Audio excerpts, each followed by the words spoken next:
Hey, Charlie. Let's talk. It's the right talk. Charlie? Welcome. This is the Charlie James Show. Now we're talking. News Talk 98.9, WORD. the voice of the Carolinas. Thursday afternoon, man, I tell you what, it is just this month. I know it's only the 4th, but it just seems like it's screaming by because right there on the horizon, coming up on Tuesday, it is going to be primary day. The last day for early voting is tomorrow, and I'm going to have to double check on this. It is definitely tomorrow, but I can't remember right now off the top of my head if early voting ends at 5 or 5:30. So I'll get you that information definitely here in a second. But early voting does end tomorrow. My wife and I, the lovely Miss Sheila, we got up this morning. We went and we early voted. We were literally in and out in about 5 minutes. That's all it took. And I got to say, the poll workers were just absolutely fantastic. They really were. They were so nice, so courteous. They got us in, got us out. It was absolutely fantastic. So if you haven't early voted, you still got tomorrow, again, up until about 5. I'll check this out in a minute. But it's either 5 or 5:30 tomorrow afternoon. You can get out there and early vote. If not, then you're going to have to wait until Tuesday, which I think is what a lot of people are going to be doing anyway, because they just don't trust or don't like early voting. Listen, that's fine. You know, you do your thing, man. That's A-okay with me. But just make sure you get out there and vote, because we've got a couple of opportunities to make some real substantive change here in South Carolina, and we cannot let those opportunities slip through our fingers. Because, like I said, last non-presidential primary, we had 13.5% voter turnout. Man, if nothing else, I want to see better than that in Greenville, Spartanburg, Anderson, Pickens, all the counties of the upstate. I want to see you guys get out there and really vote. We know the low country is going to do what the low country does. We know the Midlands are going to do what they do. So you guys got to get out there and vote. Now, who is really doing I'm going to say the vast majority of the early voting right now is the Democrats.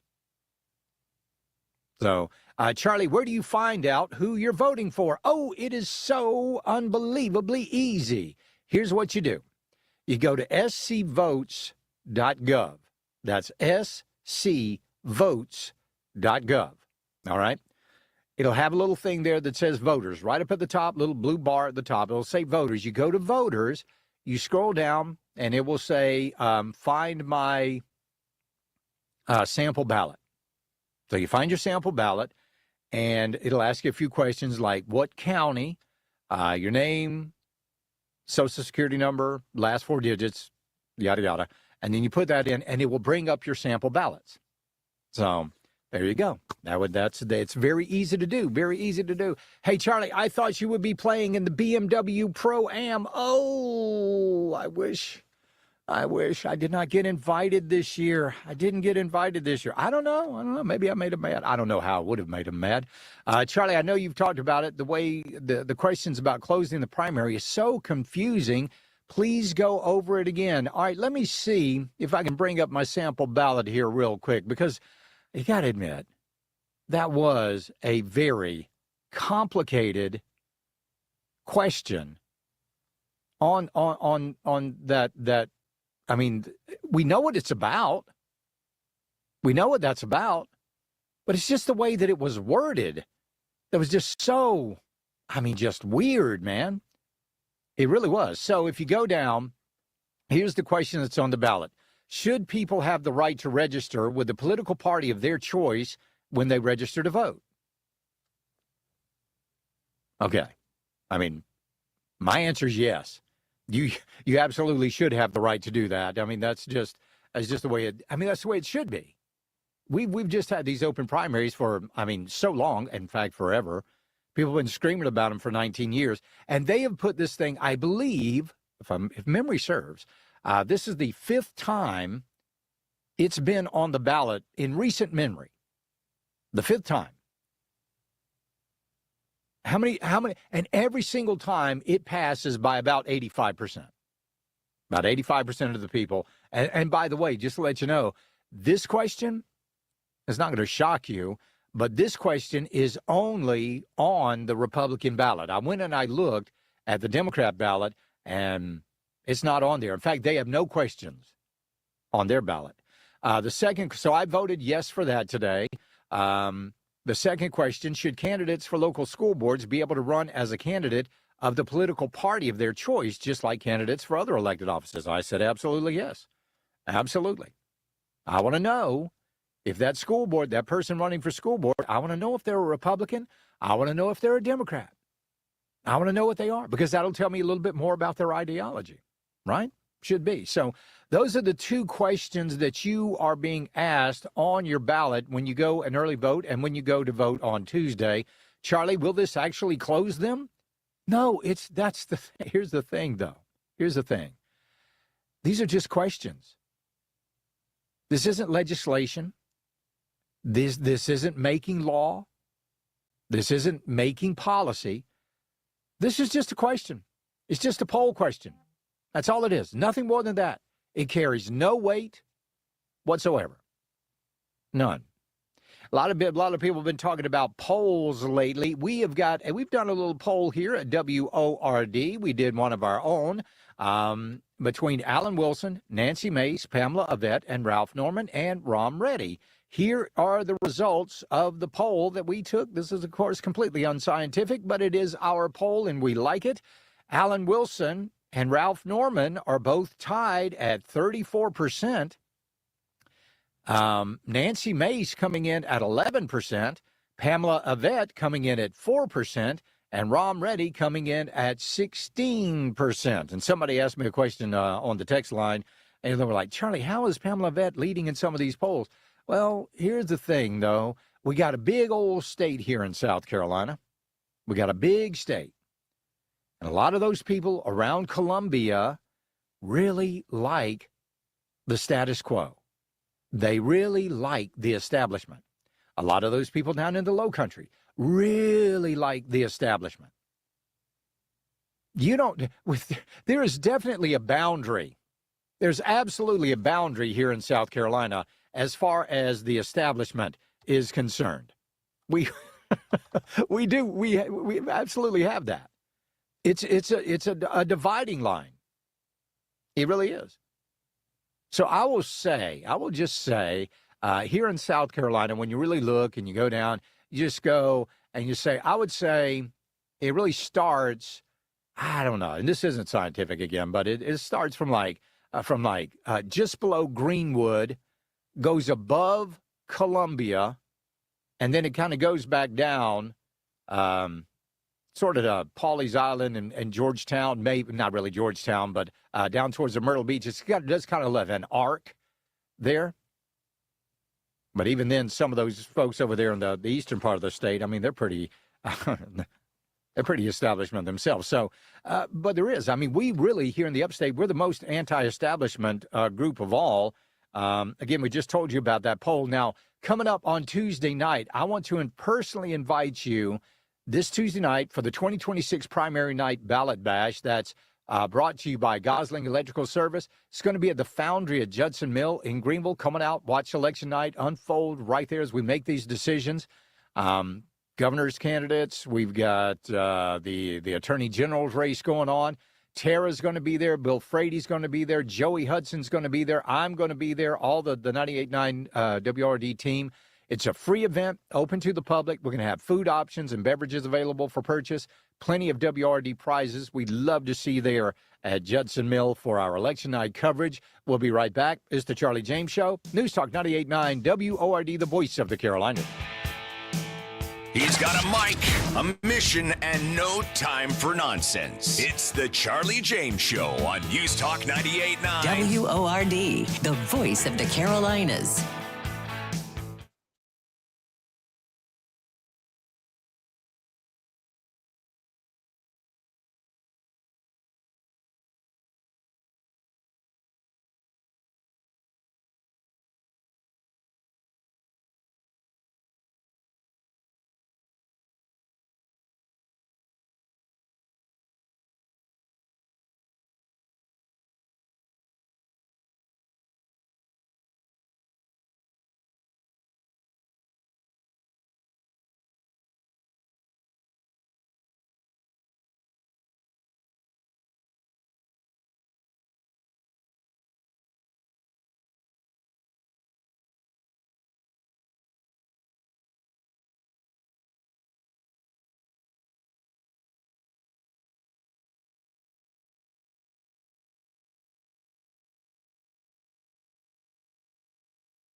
Chat with Charlie. 800-905-0989. Save it on your phone. This is the Charlie James Show, only on News Talk 98.9 WORD. The voice of the Carolinas.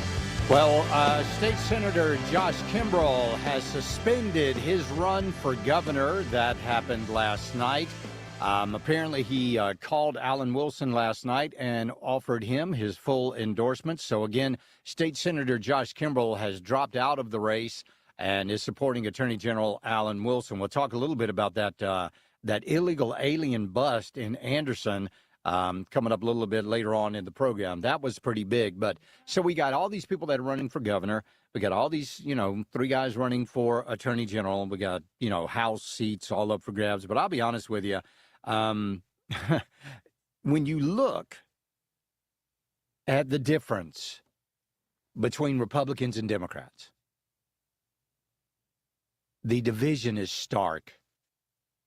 It really is. Now, you may see people like Annie Andrews and go, that looks like a really nice lady. I'll bet Annie Andrews is a really nice lady. But let me ask you, what does nice mean? What does it actually mean to be nice? Well, for Democrats, it means unfettered access to abortion from conception all the way up to and beyond birth. That's what they want. They want it. They just whatever you want to do. That's no. Sorry, hate to tell you, that's not nice. Then they want open borders. They want illegal aliens to come in. They want them to steal our jobs. They want them to commit crimes. No, that's not nice. Then they want to take these illegal aliens, and when they are caught in crimes, what do they want to do? They want to let them out on parole early or with little or no bond. That's not nice. I'm sorry. When people say, "Oh, there are some," well, no, I don't want to be friends with Democrats. I don't want to be friends with people that behave the way that they behave and that vote the way that they vote. There is no Democrat out there that I would give you a plug nickel for. Not a single one, because I know what they support. I know what they're for. They've all got Trump derangement syndrome so bad they can't stand it, they can't see straight. And then all you got to do, all you really have to do is look at who they vote for. Look at who they look. They are literally in Maine. They've got this guy Graham Plattner, who is a Nazi, had a Totenkopf tattoo on his chest until people started talking about it, until he started thinking about running for office, has a Kick account where he's cheating on his wife, but that's okay. That's all right. You want to know why? Because Graham Plattner will fight against Donald Trump, and that's all they need to know. It doesn't matter what kind of character you've got. It doesn't matter what you've done in your past. It doesn't matter what you said in your past. It doesn't matter who you associate with. As long as you are there to fight Donald Trump, hey, you've got our support. Give another example. New Jersey. One of their candidates for New Jersey government is this guy that actually defended the blind sheik. The guy who was responsible for the first World Trade Center bombing. Heck yeah, that guy, give me some of that. I would love that. He's not for Donald Trump, is he? No? Oh, I love that guy. I said, that is literally that's their litmus test right there. Will you support or will you fight against Donald Trump? If you will fight against Donald Trump, you got a big thumbs up from the Democrats. But maybe the worst example of all, California, U.S. House District 11. This guy could be a congressman from California. His name is Scott Wiener. Look up Scott Wiener. Scott Wiener likes to dress up in leather clothes and go to pride marches. Scott Wiener, when he was in the California House, and he authored Bill S-357, legalizing prostitution and creating more human trafficking opportunities. Then He authored SB 57, tax-funded drug houses supporting addictions, not addicts. Then he authored SB 145, which removes penalty for sodomy with minors. Yes, this guy sounds like a good guy. Then he authored SB 866, saying that minors can consent to medical experiments without their parental knowledge. Then he authored SB 930, where major cities could serve alcohol up until 4 a.m. Oh, that's always a good thing. But the worst of all, Senate Bill 239. Scott Wiener was the author of this. SB 239 removes the penalty for knowingly giving someone AIDS. Not even joking. If you've got AIDS and you know you've got AIDS and you knowingly give somebody AIDS or HIV, no penalty whatsoever. None. Then you got SB 132, which requires biological males to be housed in female prisons if they say they have gender dysmorphia. Then SB 107, trans sanctuary state.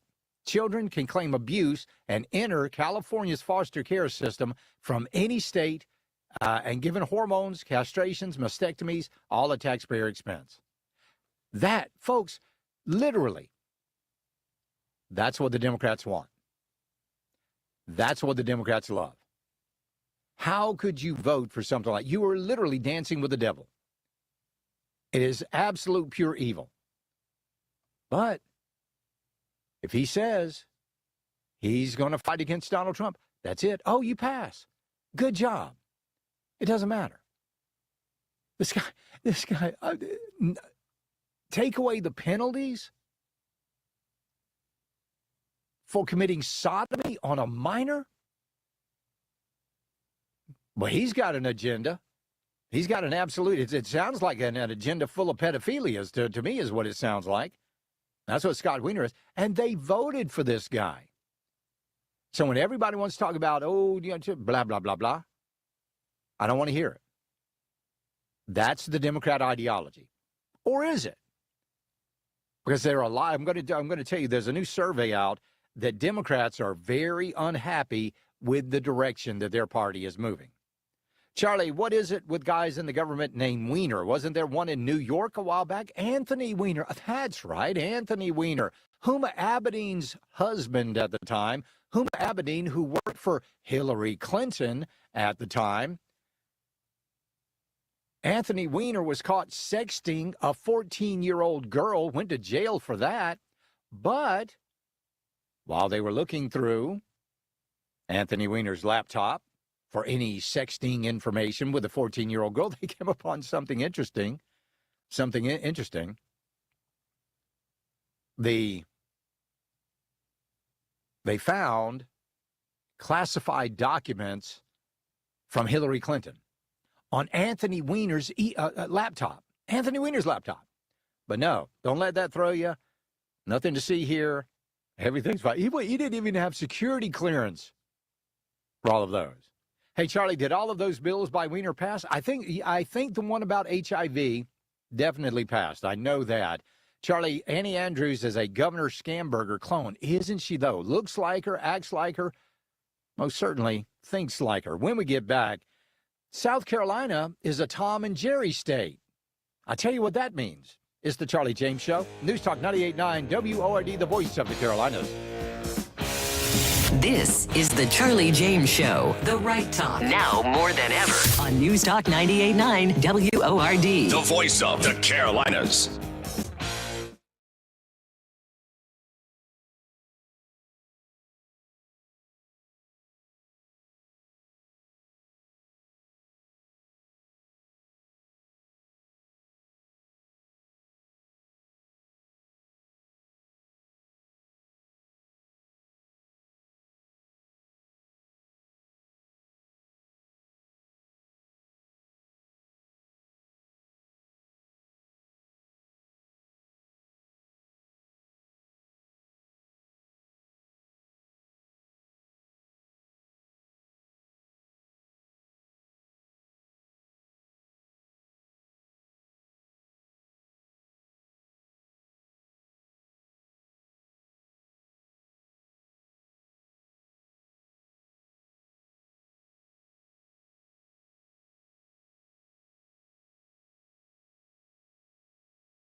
Interact on the Common Sense Retirement Planning text line. 800-905-0989. Text or call. One number does it all. 800-905-0989. This is the Charlie James Show on News Talk 98.9 WORD. The voice of the Carolinas.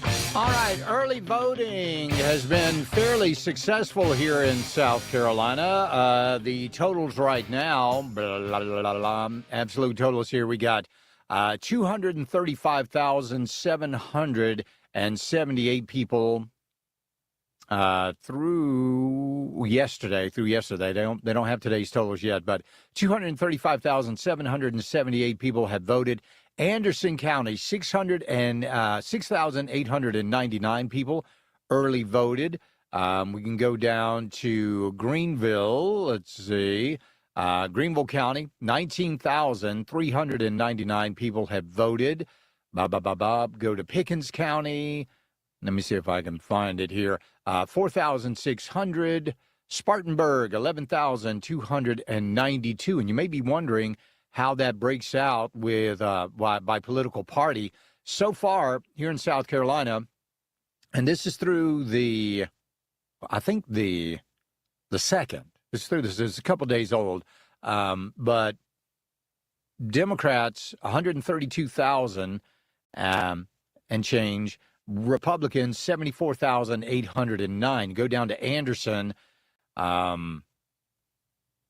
This is good. I mean, Anderson's beating the Republican. You go, Anderson. Republicans. Democrats, 2,307.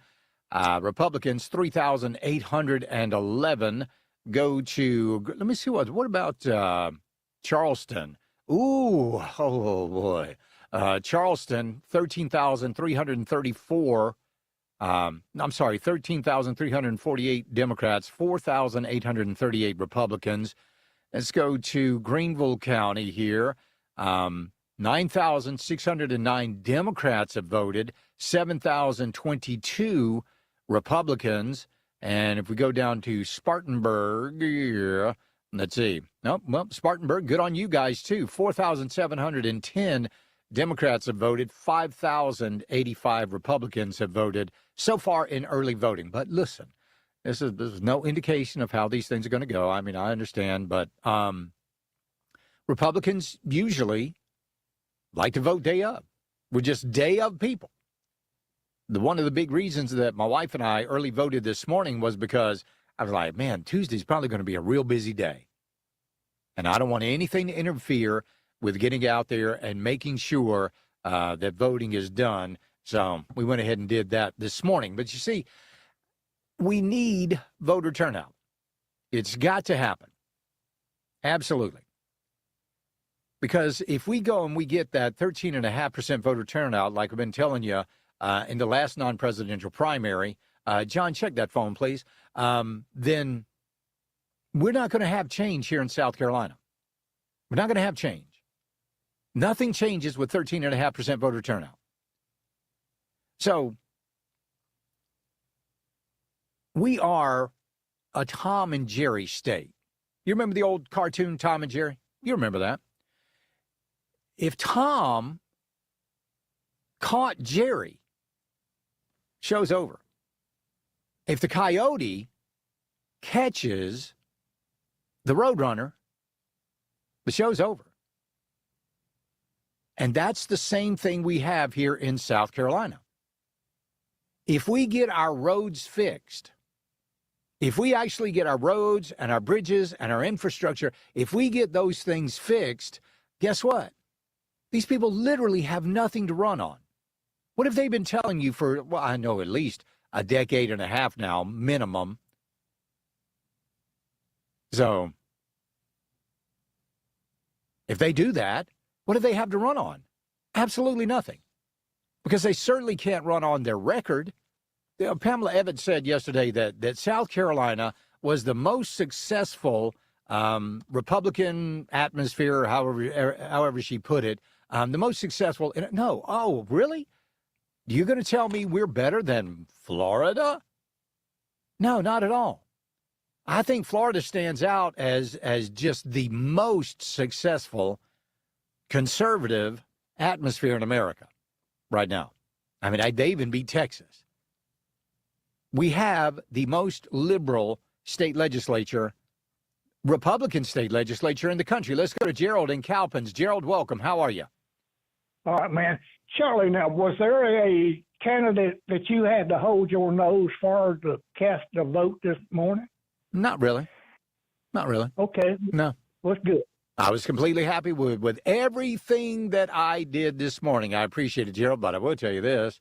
I didn't vote for Lindsey Graham. And I actually thought about it just for a brief second, just raising my head up and saying, ladies and gentlemen, I am not voting for Lindsey Graham. I did not vote for Lindsey Graham today. Somebody wanted to know where to vote in Spartanburg County for early voting. Your county voter registration office, 366 North Church Street, Boiling Springs Library, 871 Double Bridge Road in Boiling Springs, Cowpens Library, Woodruff Library, Cyril Westside Library, Middle Tiger Library. Now, if you want to find this out for yourself, all you got to do is go to scvotes.gov. That's scvotes.gov.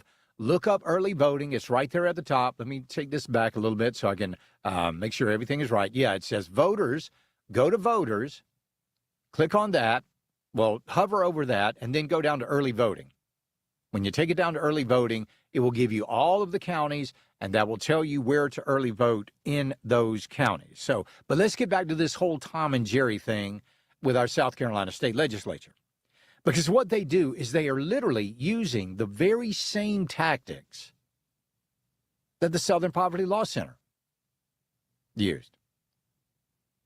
They really are. Southern Poverty Law Center just could not find enough racism out there. So what did they do? They went in and they used their donors' money to pay racist organizations. They funded them. So, what are we doing in South Carolina? It's basically the same thing. They're not taking care of our roads. They're not taking care of our bridges. And they're giving Democrats power that they should never have in this state. So they will have something to run on and somebody to run against. I'm telling you, we got to get rid of these guys. We got to get rid of them. And the one thing that really scares them the most, remember this, it's not the Democrats that scare these rhinos. They don't care about those people. They care about the true conservatives. Because if true conservatives got in, man, that would expose everything that they've been doing. And folks, let me tell you, I will guarantee you there's a lot to expose. Let's talk to Skinny McKinney in Greenwood. Skinny, how you doing? I'm doing great, man. I finally found out where to go vote today. Okay. I didn't vote, and I definitely did not vote for Mr. Stay Tuned Lindsey Graham. and, but I want to let people know that you have to go to the Greenwood County Library to vote. Okay. Because I went to all my other places and there wasn't nothing open there. So I finally got smart and got on the interweb and found out. There you go. So in Greenwood, I appreciate it, Skinny. Thank you. In Greenwood, you can go to the Greenwood County Library or the 96 Visitor Center there at 97 Main Street East in 96. So there you go. But that's it. We got this state will make no strides. We will make no great gains. We will have no true success as long as those rhinos are in office. So when you go to vote, whether you vote today, you got about an hour and 15 minutes left, or you vote tomorrow in early voting ends tomorrow at 5 o'clock, you just think about that. Who are those people actually fighting against? The rhinos. They're fighting against the conservatives because they don't want to be exposed. All right, we'll be right back. It's the Charlie James Show. News Talk 98.9 WORD, the voice of the Carolinas. 15 minutes of breaking news and stimulating talk begins every hour, every afternoon on The Charlie James Show. News Talk 98.9 WORD, the voice of the Carolinas.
Charlie Speaks. You listen on your time. Get the show on demand. Text podcast to 800-905-0989. The Charlie James Show on News Talk 98.9 WORD. The voice of the Carolinas. All right, somebody asked me a question that by golly, I want the answer to my own self. They said, let me see here. Got to find it. So many texts this afternoon.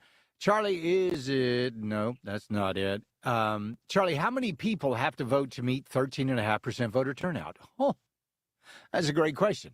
I'm going to do everything I can to answer that question coming up just as soon as I possibly can. Want to get to Tony from Anderson. How you doing, Tony? I'm doing good, Charlie. All right. Today. Love the show. Thank you, sir. Hey, I'm having a hard time. I really don't want to vote for Lindsey. But I'm having a hard time figuring out who else to vote for. And I hear all the smear campaign that Lindsey's got against Mark Lynch about his past. That was 30 and 40 years ago. And Yeah. I'm all about second chances, but I haven't heard a rebuttal from Mark Lynch fighting any of that. So just kind of curious. Basically every charge that Lindsey has levied against Mark Lynch, I asked him about on this show, and he's denied every single one of them. We just got a mailer today that has copies of arrest records and things like that on there with his name on it and dates, and I was just like, man, the things I'd heard is he's a good guy, he got good principles, good business. Yeah. Things like that, but it's hard when you just get poured on all the time. And that's the thing. That's the thing. They want to overwhelm you with all of that. So, but listen, you got Mark Lynch and Lindsey Graham. They're not the only ones that are running. You've got Calvin Cohen, Thomas Dismukes, Pat Herman, Darius Mitchell. I got all those people. You got 2, 4, 6 people running for the Senate. So, yeah, pick you one. I get that. Yeah. I'm just not hearing too much from the others. Yeah, I know. Not much campaigning going on with those folks at all. I appreciate it. Thank you so much. Right. We appreciate it, Tony. You have a fantastic afternoon. Coming up at 4:06, I'm going to be talking with Mike Rickenbaugh. He is Attorney General Alan Wilson's pick to be Lieutenant Governor of South Carolina on his ticket. Then at 4:35, I'm going to be talking with Adam Morgan. He is Ralph Norman's pick to be Lieutenant Governor. So it's a kind of a Lieutenant Governor Thursday here on News Talk 98.9 WORD. But I do want to I'm going to get the answer to that because I want to know exactly, and I used to have all of this, but I don't know where they are. Want to find out exactly who voted, how many people voted in South Carolina in the last non-presidential primary. That's exactly how many people got out, and then compare that to what's going on, and maybe we'll see. Maybe we'll be able to see that, so I'll try to find that, but we got a lot to do before that happens. In New York, you see, that's one of the things. We got to make sure that this state, at the worst,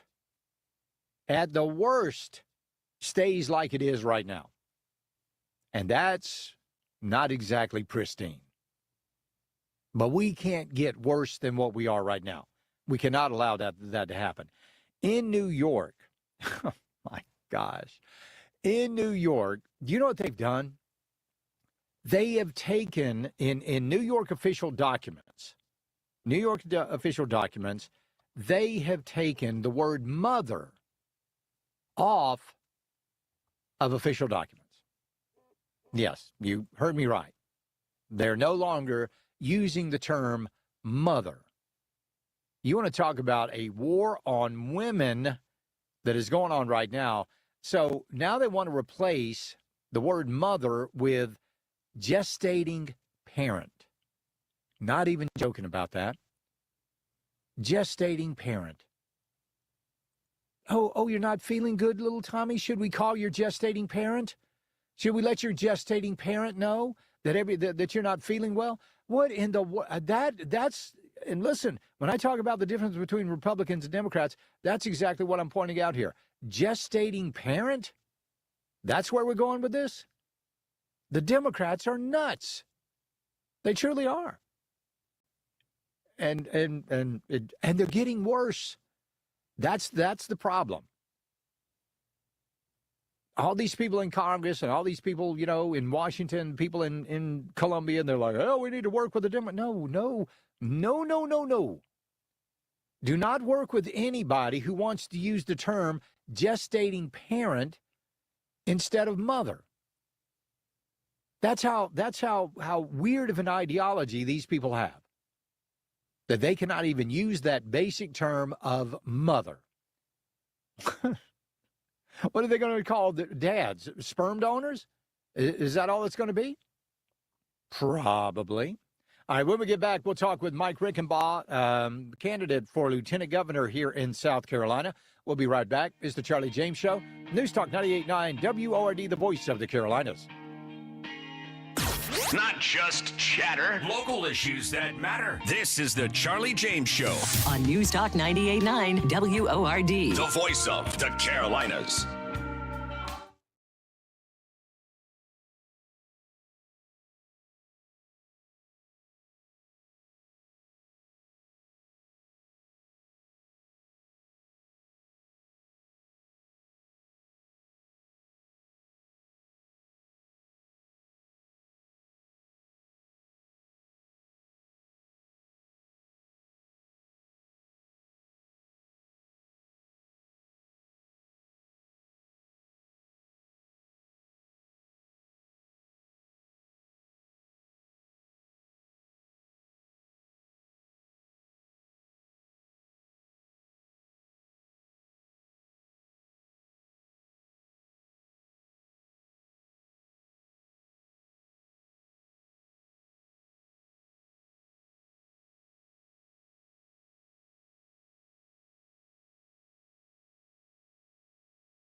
Hey, Charlie. Let's talk.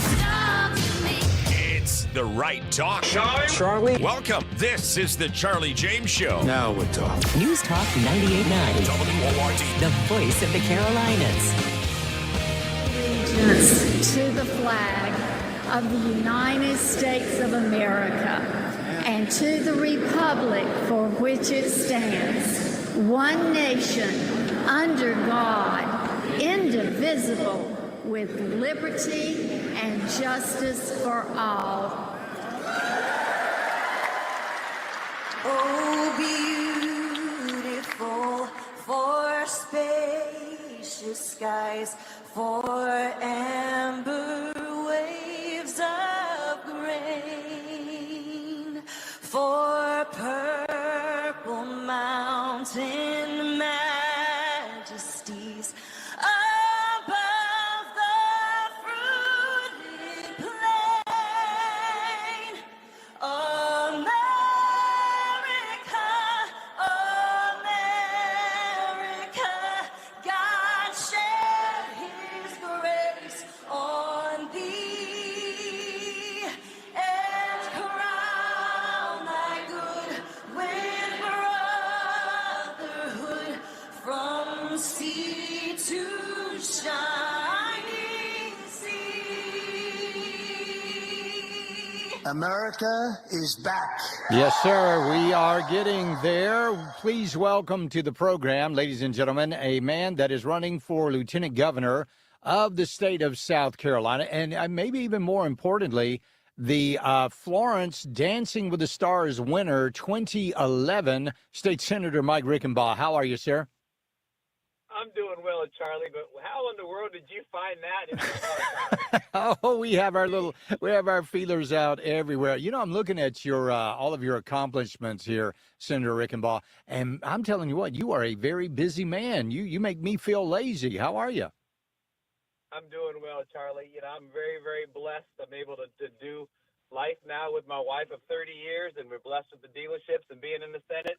But even running with Attorney General Alan Wilson for governor has been a wonderful opportunity.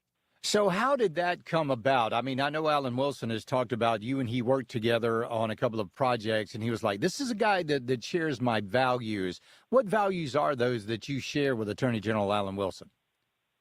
Yeah, I could sum it up in a word. It is family. And that's how I got to know Alan Wilson. I've always had a passion for family and for doing what the Senate in particular, but what public policy can do to help families be safer, stronger, government be more accountable for families, and more importantly, how can we create a state where it's more affordable for families? So what happened from a safety and security standpoint is I serve as chairman of the Joint Committee on Children, and Alan's Internet Crimes Against Children Task Force came to our committee and explained that there was a loophole in the law. Technology, quite frankly, Charlie, technology gets faster, does faster than law sometimes, and legislation.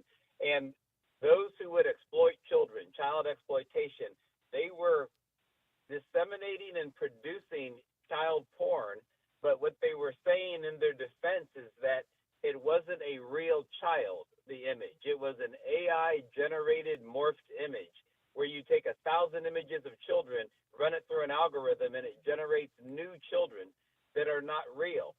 So their defense attorneys would say, you don't have to like it. You can find it disgusting and abhorrent, but it's not a real child. Thereby, there's no victim.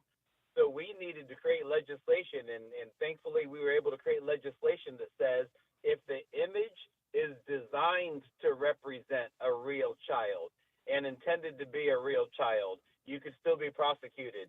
And now we've got over 2,000 convictions from the Internet Crimes Against Children Task Force of those who are exploiting children. So, I mean, it almost would seem like you going to lieutenant governor, a lot of people call it a ceremonial type of a position, but it is a position that has a bully pulpit. How would you use that bully pulpit to speak out for families in South Carolina?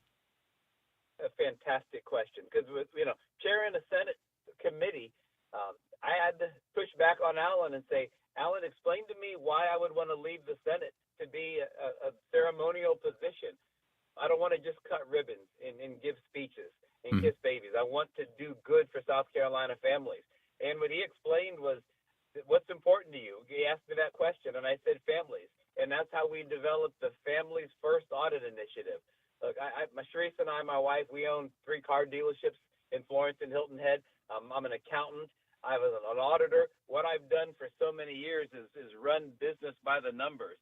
But we made the determination that we can help eliminate the waste and the fraud and the abuse that goes on in government by auditing proactively government agencies so that we can work to eliminate income tax, cut property taxes, get more money back to constituents, back to the hard-working families. But the only way we can lower those taxes is by finding the savings in other area. And that's the initiative I'll lead as a former auditor and accountant. We're talking with State Senator Mike Rickenbaugh, who is running for Lieutenant Governor with Attorney General Alan Wilson on his ticket. We have seen, and a lot of complaints have been coming out about the how certain people behave in our state Senate.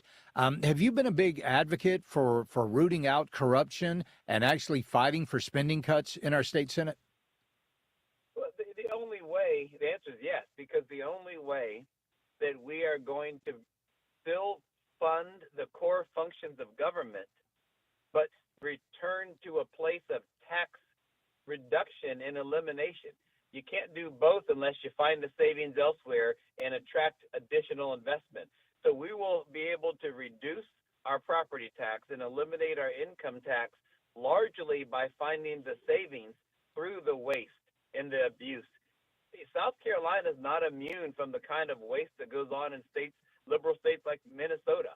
And we've got to do a better job of not waiting until someone blows a whistle or that we hear of an issue. How do we proactively identify those savings?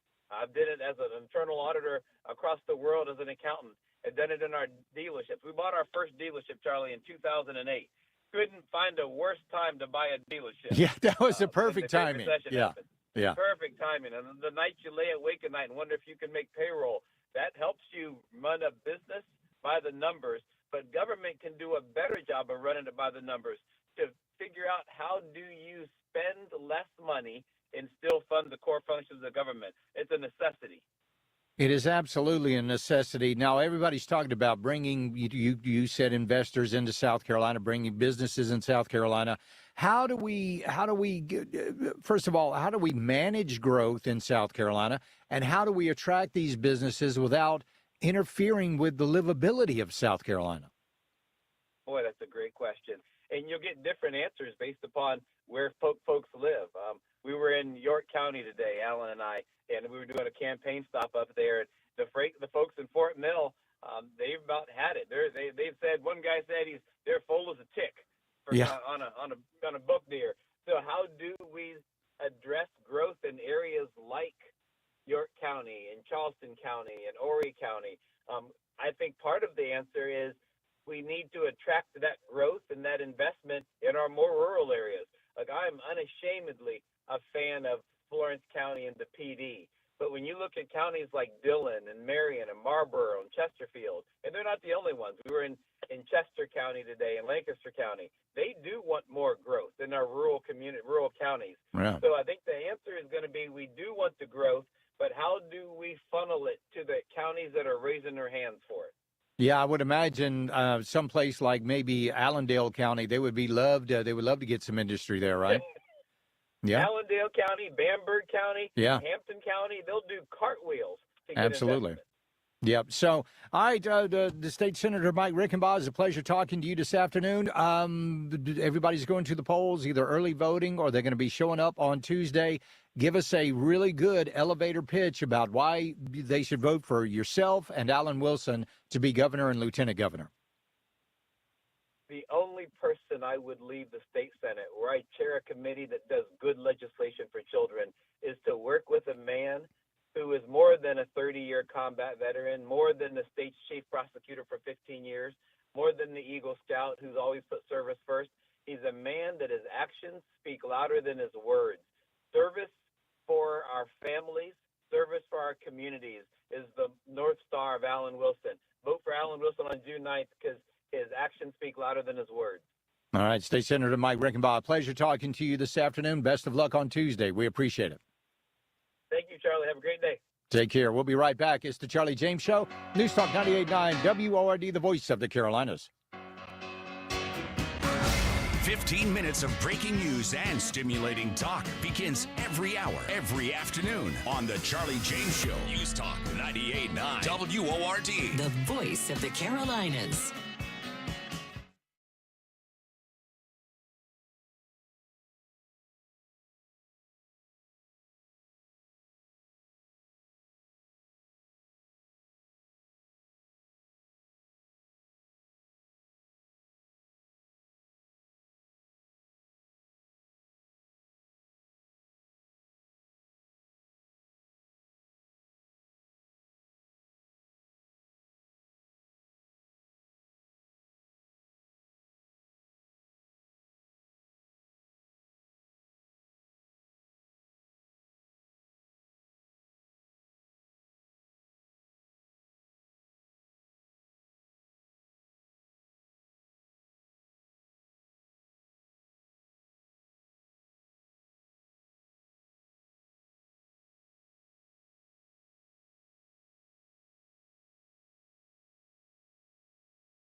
Let your fingers do the talking. Text the Common Sense Retirement Planning text line at 800-905-0989. This is the Charlie James Show on News Talk 98.9 WORD. The voice of the Carolinas. All right, welcome back to the program. Glad to have you along with us on this Thursday afternoon. Let's go to Bobby from Greer. And Bobby, welcome. Yeah. What is Rickenbacker's voting record in Colombia? That I don't know. I know he's got a 47 Freedom Index score, which among the Senate is one of the highest. So we wouldn't call him a rhino. Well, not as far as the Senate is concerned. In fact, I mean, you've got Everett Stubbs. He was at 50. Shane Martin, 58. And then I believe it's Mike Rickenbach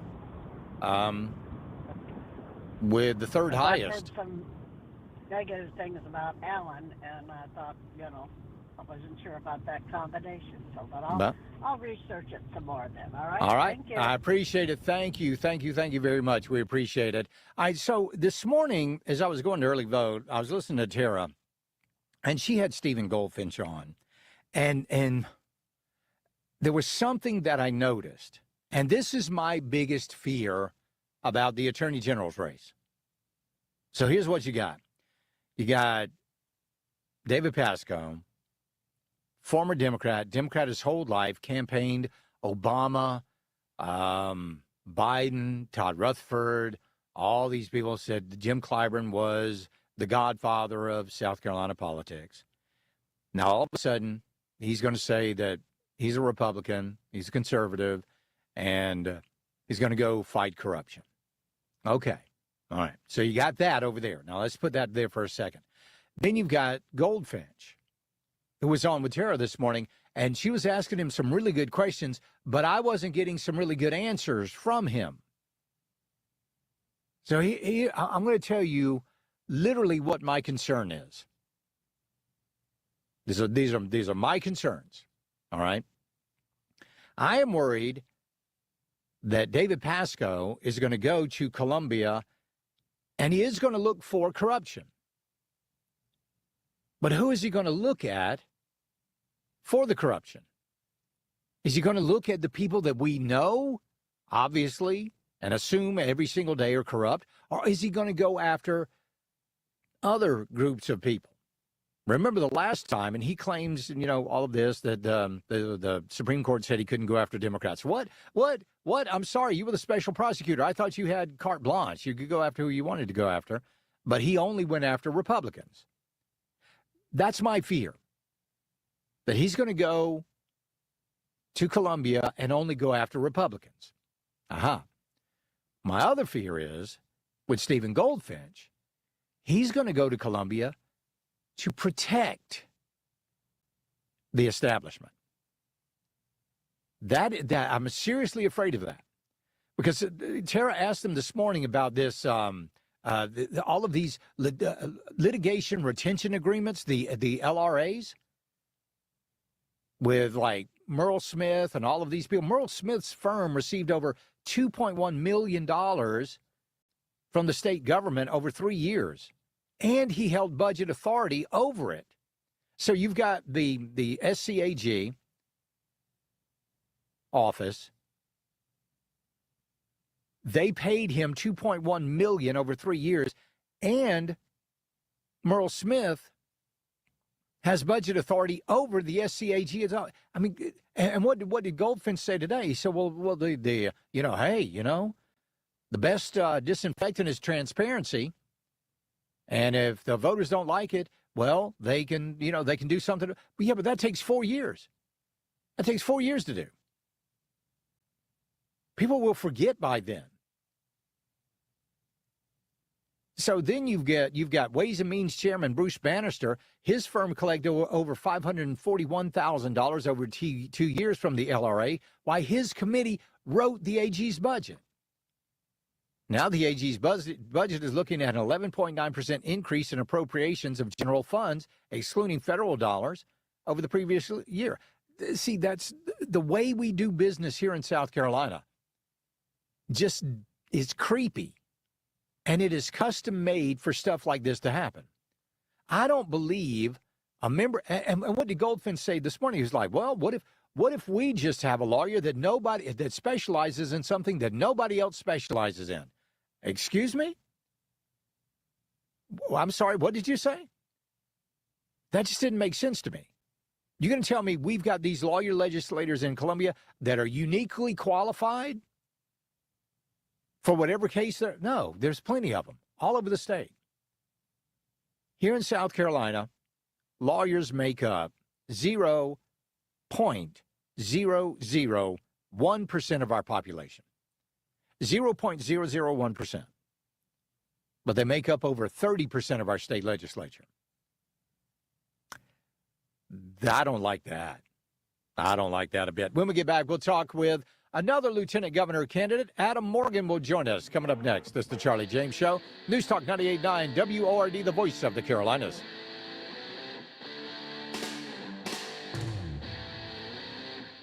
Keeping Carolina conservative. It's the Charlie James Show. News Talk 98.9 WORD, the voice of the Carolinas.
text, or call. One number does it all. 800-905-0989. This is the Charlie James Show on News Talk 98.9 WORD. The voice of the Carolinas. All right, welcome back to the program. Well, we found out that Josh Kimbrell has dropped out of the governor's race. Did that last night. He is supporting Alan Wilson in this race. We got a Zoo text message from South Carolina Republican Party. They say, we are pleased to announce that the following Republican candidates for governor in alphabetical order have confirmed their pledge to appear in a potential SC GOP runoff debate. Nancy Mace, Ralph Norman, Ron Reddy, Alan Wilson. Wait a minute, hold on. Oh, we're missing somebody. We're missing somebody there. So these are the people, if it goes to a runoff, and it probably is, these are the people who have committed to a runoff debate. Nancy Mace, Ralph Norman, Ron Reddy, Alan Wilson. Where's Pamela Vett? Where is Pamela Vett on this thing? She didn't go to the SCE-TV debate the other night. She didn't go to the last SCGOP. So my question, what's going on there? Is she dodging this? Is she dodging some of these questions? Is she dodging, and this is the big question, is she dodging potentially being asked about her lieutenant governor pick as Henry McMaster Jr.? I mean, you got to admit, I mean, why else would the sitting lieutenant governor not want to commit to a runoff debate? Maybe she feels like it won't be necessary. Maybe that's what she thinks. I don't know. I really don't. But I would have thought that'd been like everybody would have jumped in on that. Yeah, runoff, heck yeah, let's go. You got me. You got it. I'm here with you full force. So. Pretty amazing. I don't know. This whole thing, the entire thing with that particular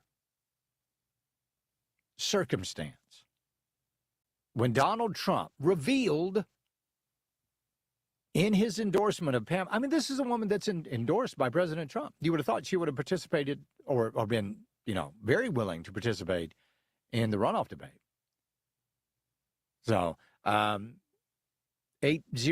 says, I think Evett knows she doesn't have a snowball's chance in heck that she won't be in a runoff and will lose terribly. Well, we'll see. We will absolutely see. We're going to find out on Tuesday night.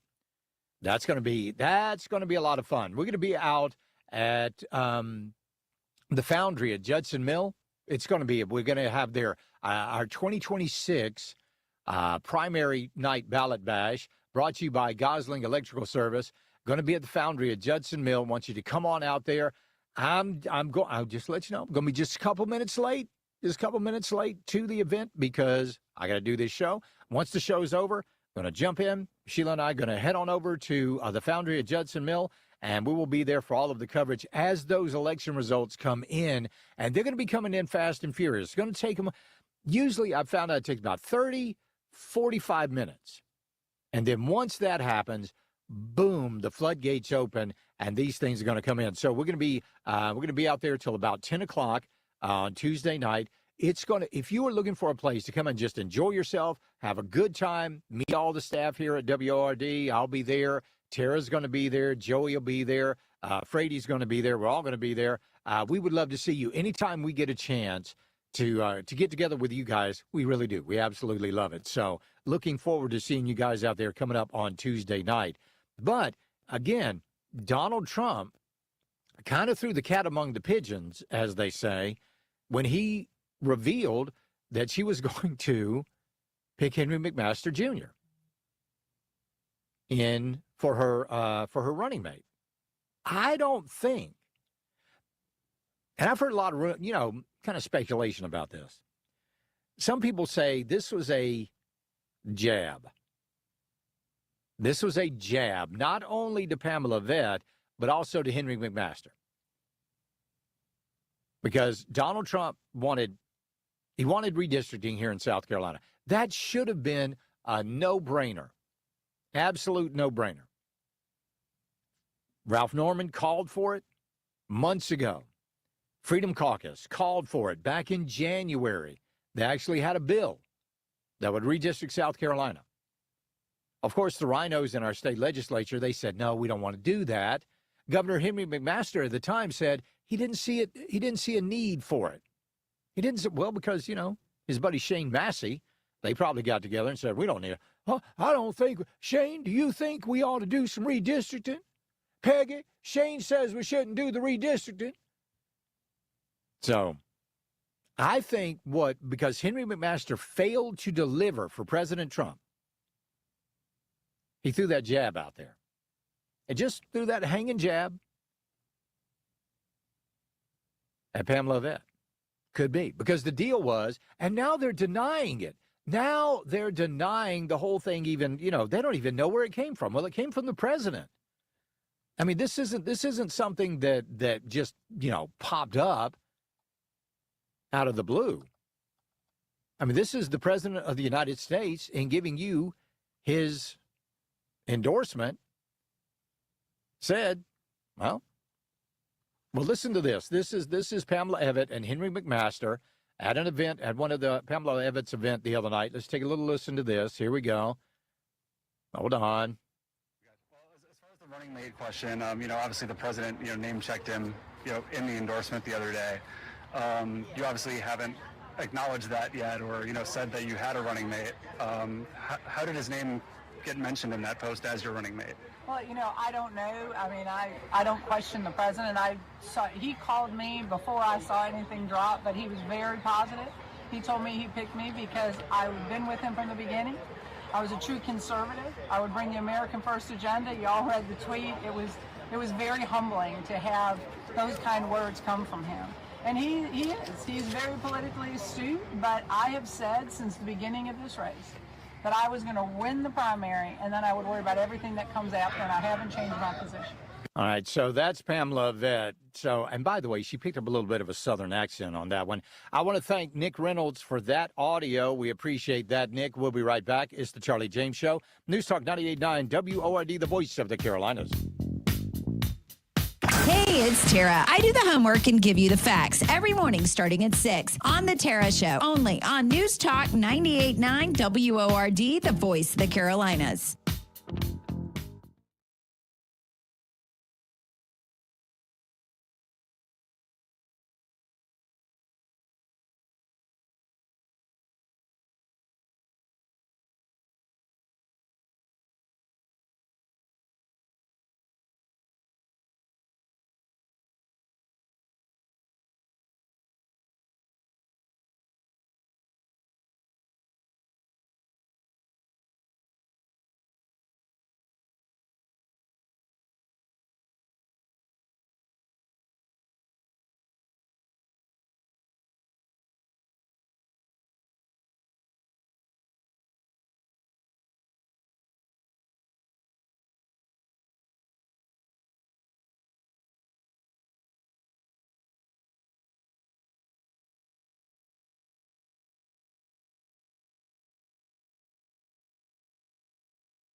Charlie Speaks. You listen on your time. Get the show on demand. Text podcast to 800-905-0989. The Charlie James Show on News Talk 98.9 WORD. The voice of the Carolinas. All right, welcome back to the program. Let's go to the phones. I want to talk to Elaine, who is apparently stuck in traffic out there. Elaine, welcome. How are you?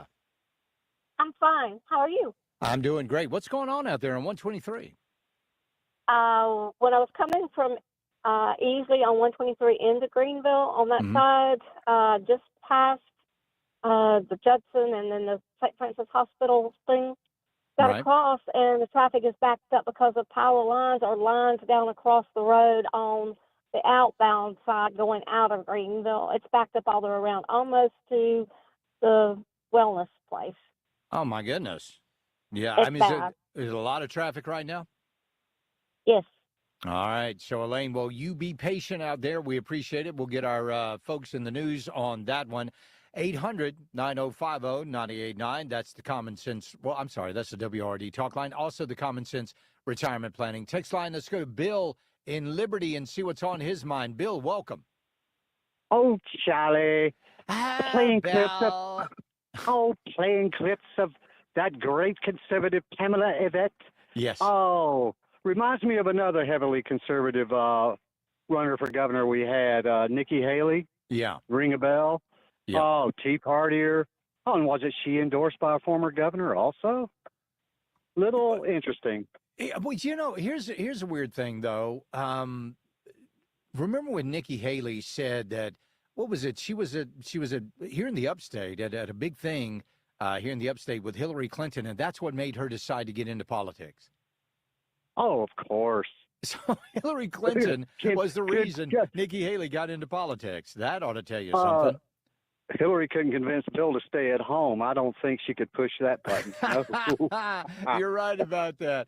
All right, Bill, I appreciate it, buddy. Thank you very much. But we have, boy, I tell you what, over the past couple of weeks, we have really seen the Democrats expose themselves. I mean, look at the way they're backing Plattner in Maine. Look at the way they're backing in New Jersey. They're actually backing a guy that has ties with the blind sheik who was responsible for the first World Trade Center bombing, actually defended him. Then you got that guy, that Wiener guy in California that could be a congressman from the 11th district in California. But boy, I tell you what, people, so as sick and tired as we are of Democrats, and we're sick and tired of them, even the Democrats are getting sick and tired of Democrats. I want you to listen to Harry Enton over on CNN. Democrats' net approval of congressional Democrats. Look at this. In October of 2025, right during that shutdown, that first shutdown, plus 22 points on the net approval rating. So Democrats, okay, fairly satisfied with Democrats in Congress. Today, though, look at that. That is an over 30-point drop, a decline right into the ocean right there, minus 9 points. And I will note, it had never been negative.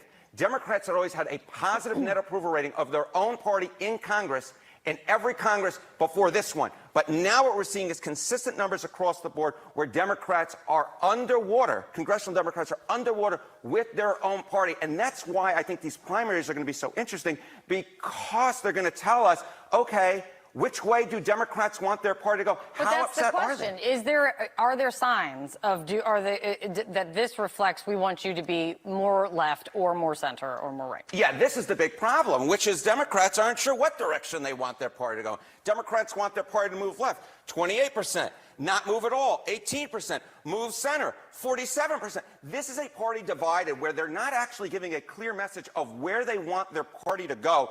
The one thing I will say is 61% of all voters want their party to move to the center. So if all of a sudden Democrats are actually going to move to the left, which is not what their party wants, that will actually upset the rest of the electorate. The only thing that really unites Democrats right now is they are very upset with Donald Trump. And I think the candidates who are able to actually capture that, that's the candidates who are going to. But here's the thing, though. I mean, look who they're backing. They're so upset with Donald Trump, but they can't tell you anything Donald Trump has done that has upset them. They truly can't. Oh, well, Donald Trump's a racist. And, you don't know how many times I've experienced this since Donald Trump's become president. You know, Charlie, Donald Trump is a racist. Oh, really? How? What's he done that's racist? Ah, well, if you have to ask that, then there's just every single time, that's what happens. Everybody wants to get on and talk about what Donald Trump is, how bad Donald Trump is. But what they never will tell you is how good their side is. They'll never explain that. Their side is always, they never tout the benefits of their own party. They can't do it. They can't justify it. I mean, you got Karen Bass in Los Angeles, who's running for mayor. She's leading the race right now. Now, Spencer Pratt is right. Is behind her. He's a few points below her right now. But just think about this. This is a woman who literally let her city burn. Let her city burn. Let the Palisades burn. And these people are still like, well, she's not that bad. I don't get it. You got people defecating in the streets in L.A. Yeah, but it's not that bad. You got homeless problem. Yeah, it's not that bad. Let's go to, real quick, I want to go to Sam from Easley. Sam, welcome. How are you? Doing good, Charlie. All right. Listen, I heard Tara this morning interview Ralph Norman. Yeah. And Ralph Norman has an ad out on Rom Reddy. Yeah. Just trying to expose him as a real fraud, a real crook, and all this. Well, I've also heard Rom Reddy with Tara, and he answers his questions real good. He don't sidestep anything. Do you know if the ads that Ralph Norman has on Rom Reddy, do they have any credence, or does anybody know? Well, we do know that Rom Reddy built that seawall down at his mansion in the Low Country, and he did not have government approval.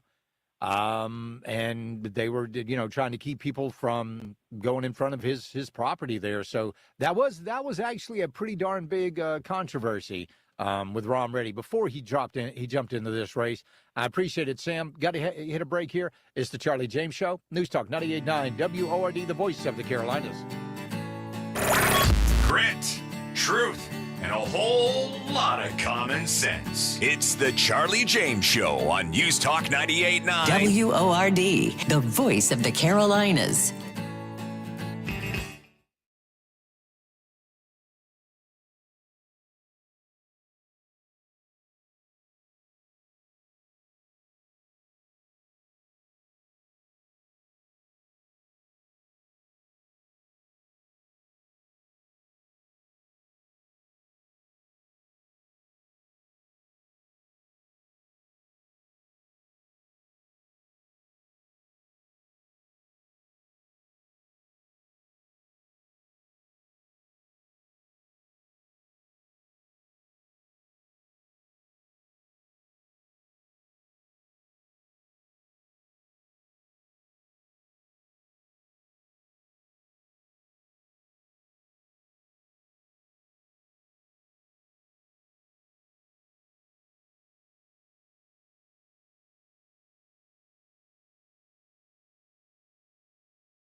Hey, Charlie. Let's talk. It's the right talk. Charlie. Welcome. This is the Charlie James Show. Now we're talking. News Talk 98.9, WORD. the voice of the Carolinas. All right, welcome back to the program. It is a hectic time out there for all of us. I'm pretty sure it's a hectic time for all of these candidates out there as well. So John, do we have Cody Simpson joining us right now? Yep, we do. Let's go to Cody and say, Cody, welcome to the program. Hope you're doing well. Yes, sir. I'm glad to be back on your show. Last time I was actually up at the White House, so I'm in a little different place. I'm actually in the rural part of Spartanburg right now. So, but I tell you, no place I'd rather be. So what was that like? I mean, you talked about this a little bit last Saturday night when you went to the White House and met with the president. I mean, what kind of an experience was that to get his thumbs up on your candidacy? Well, I tell you, Miss Charlie, like I mentioned, only in America could old country boy like me 2 miles down a dirt road, get in my pickup truck and drive down and head up to the White House and walk in and shake the hand of the leader of the free world. Yeah. Really, only in America. And right when I walked in, he said, "There's my ultimate MAGA warrior." That's got to be pretty exciting. So, Cody, what all, we hear about agricultural commissioner and all of that stuff, but what is really what is in that job description? What would you be doing?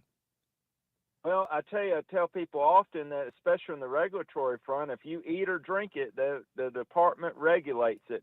Yeah. And we've got to have good common sense leadership at the top. We also are in charge of marketing and market access for our production here in South Carolina for fruits and vegetables, meat. All of that falls underneath the Department of Agriculture. So it has a wider range from the gas pumps to the grocery stores, to the restaurant food inspections. I mean, this is a very huge agency. And again, we've got to make sure that it's working for the people. You're right about that. And, everybody's they're kind of concentrating on the governor's race and the attorney general's race. But I tell people the commissioner of agriculture, that affects you literally at your kitchen table, doesn't it? Yes, sir. Yes, sir. We all like to eat 3 meals a day. Yeah. And your department, again, from the farm gate to the dinner plate. And we've got to make sure, again, that we have a good, adequate source of our food, that it's healthy. And that our folks have that production again for they can eat, and that's important because again people are waking up every day wanting to know where their food comes from, and I sure would rather like to have my food from Farmer Tom down the road than some foreign adversarial country, because right now about 70% of all of our fruits and vegetables are imported, from foreign countries. And I want to stop that. I want to work to stop that on day one. How do you feel about entities that you just mentioned, like China buying up farmland here, not only in America, but definitely in South Carolina? Oh, I'm strongly against it. I have brought that issue to the forefront. President Trump and the administration there created, when I was working for him at the Farm Service Agency, making sure that who owns our land. Well, I tell you right now, China owns about 800 of those acres. You look across over in North Carolina, try 49,000 acres. Wow. And I just think that we need to make sure that on day one, again, that we not only ban it, but I want to work with the General Assembly and I want to take our land back because it is our soul. We're citizens. We're sworn members here of America's citizens, and I think that we have the right to own our own land, and some foreign adversarial country should have no business owning our soil. Farmers really, without them, we don't eat. What would you do as agricultural commissioner to actually protect our farmers and save some of these small farms? Well, again, to your point, we've got to be the voice for the little guy and the little lady out on their farms. And again, they need to have someone who's going to advocate for our small farmers. Certainly right now we have lost close to 2,000 family farmers just within 5 years. So I worked under the former administration of Government Master to make sure that we created the Agricultural Working Lands Preservation Fund. which created a conservation easement program for our farmers to put their land in. And that way, we've actually, with that program, we've actually protected close to 5,000 acres. Because again, we want to protect our land, because if we don't have our land, we can't grow our food. Right. And a lot of these young people wanting to get out and they want to be farmers, well, they don't have access to land. So I want to help them as well. I did that in the federal role. Like I stated previously, I've done this job at the federal level, but the president's called me home to do it at this level, because I want to serve our people. I want to protect our land, and I want to make sure that we have it for abundant food supply. And I think it's important right now than ever with the threat of overdevelopment, with, like we mentioned, the foreign adversarial land. I just heard another case down in Johns Island where a lady lost a deal because of the Chinese buying it with all cash offer. Yeah. All cash offer. We have got to stop it. She lost a 31-acre tract of farmland due to the Chinese to build condos. I mean, that's crazy. So, I mean, here we are. We've got all of this going on, and farmers, they work on a very thin margin. They always seem to be under the thumb. What will we do about things like people trying to regulate the use of nitrogen fertilizers and things like that? Well, I tell you that the pesticide regulatory, the commission there falls underneath Clemson University, as well as the meat and food safety there. A lot of things that normally may fall underneath your Department of Agriculture, they fall underneath Clemson, but I think it's still my obligation to work with those agencies to make sure that they are working for the people, that we are being transparent, and we need to modernize our delivery system across South Carolina. And I think I'm tired of folks saying, well, that's not my problem, so they put their head in the sand. No, it is our problem. My responsibility as the commissioner is to make sure that the people receive their services. And that's why we want to cut the red tape. We want to cut this burdensome regulation. We want to put everything online for modernization and transparency purposes.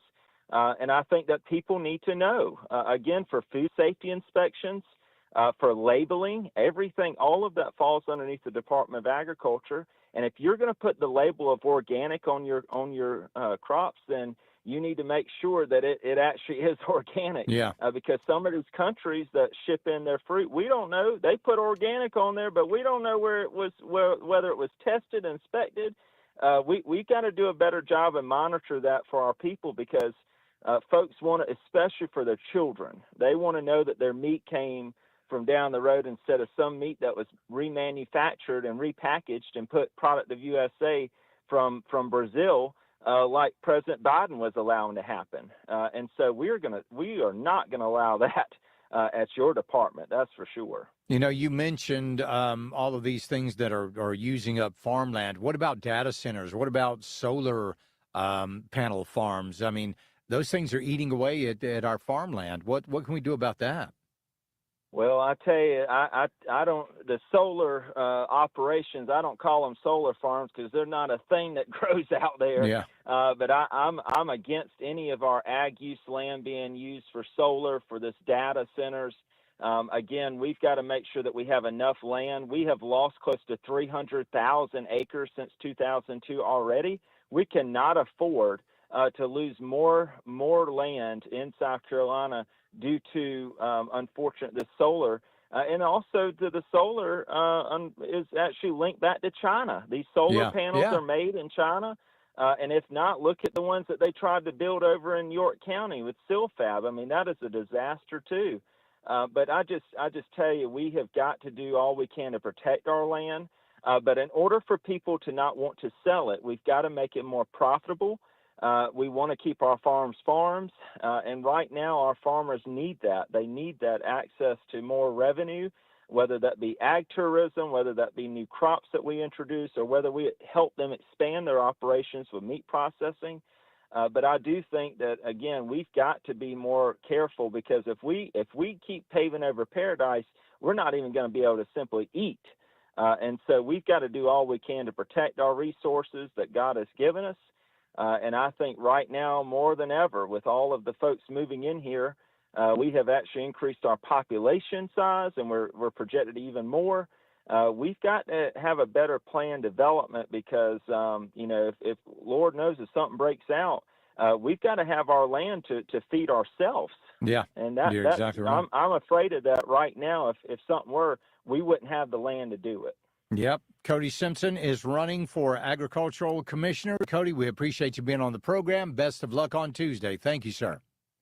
Well, thank you, Miss Charlie, and I look forward to seeing you real soon. Sounds good. Thank you, sir. I appreciate it. We'll be right back. It's the Charlie James Show. News Talk 98.9 WORD, the voice of the Carolinas. 15 minutes of non-stop breaking news and stimulating talk jumpstarts every hour on the Charlie James Show. News Talk 98.9 WORD. The voice of the Carolinas.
All right, welcome back. Do you guys remember John Bolton?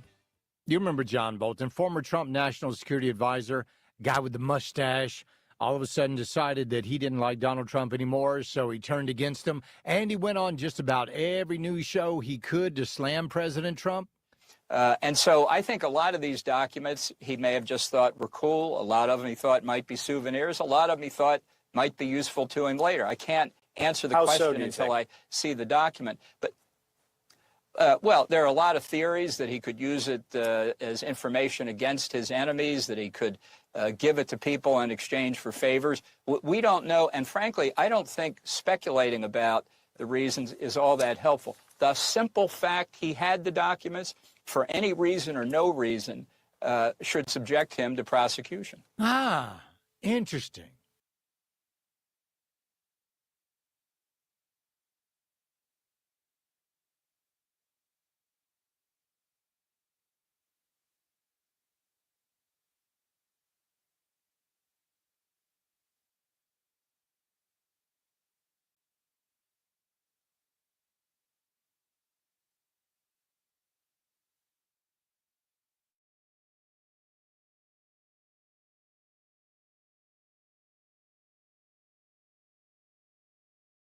Has been flooded by third world criminals who hate our country, disdain our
You shouldn't trust a handyman with medical advice. Well, duct tape will fix that broken leg right up. You shouldn't hire a discount lawyer. I sentenced you to 99 years for speeding. What? Take them away. And you shouldn't get your news from some geek writing a blog. Certain things just need to be done right. Our top story this hour, we know that. Like your news, weather, and traffic. It's a reputable source. The news as it's happening. The Upstate done right every day on News Talk 98.9 WORD. The voice of the Carolinas.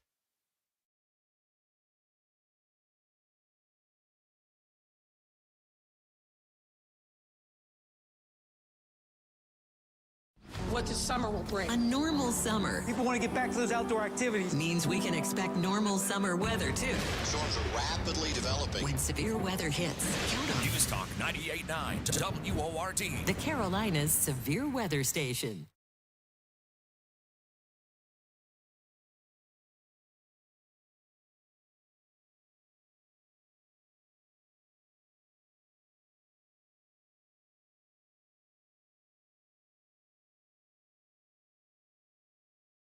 The world today is full of complex and uncertain. The world faces We are entering a world, bringing a world of information. There's a whole lot more out there. To the good people of the Carolinas. Information that matters amidst all the noise. Political background noise. Local news. Listen to what those local folks are telling you. Covering what impacts you. Best coverage. Right here. Updates at the top and bottom of the hour. What's going on now? On News Talk 98.9 WORD. The voice of the Carolinas.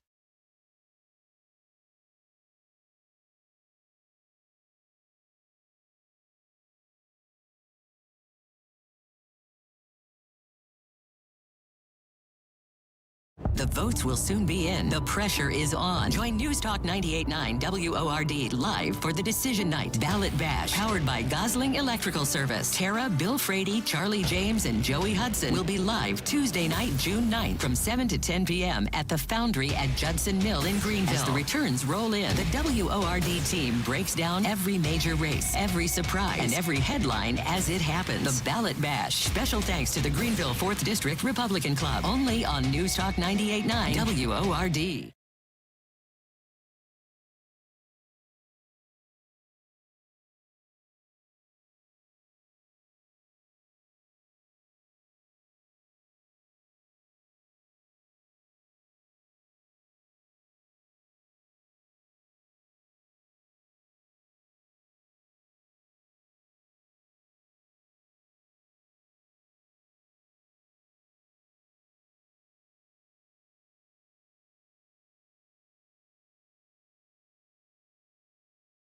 Get your news senses tingling with highly classified intelligence. We call it the Daily Download. Subscribe now at 989WORD.com. Your security clearance is granted. The big victory, right? Stay in the know with News Talk 98.9 WORD.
Weekdays noon to 3. News Talk 98.9 WORD. The voice of the Carolinas.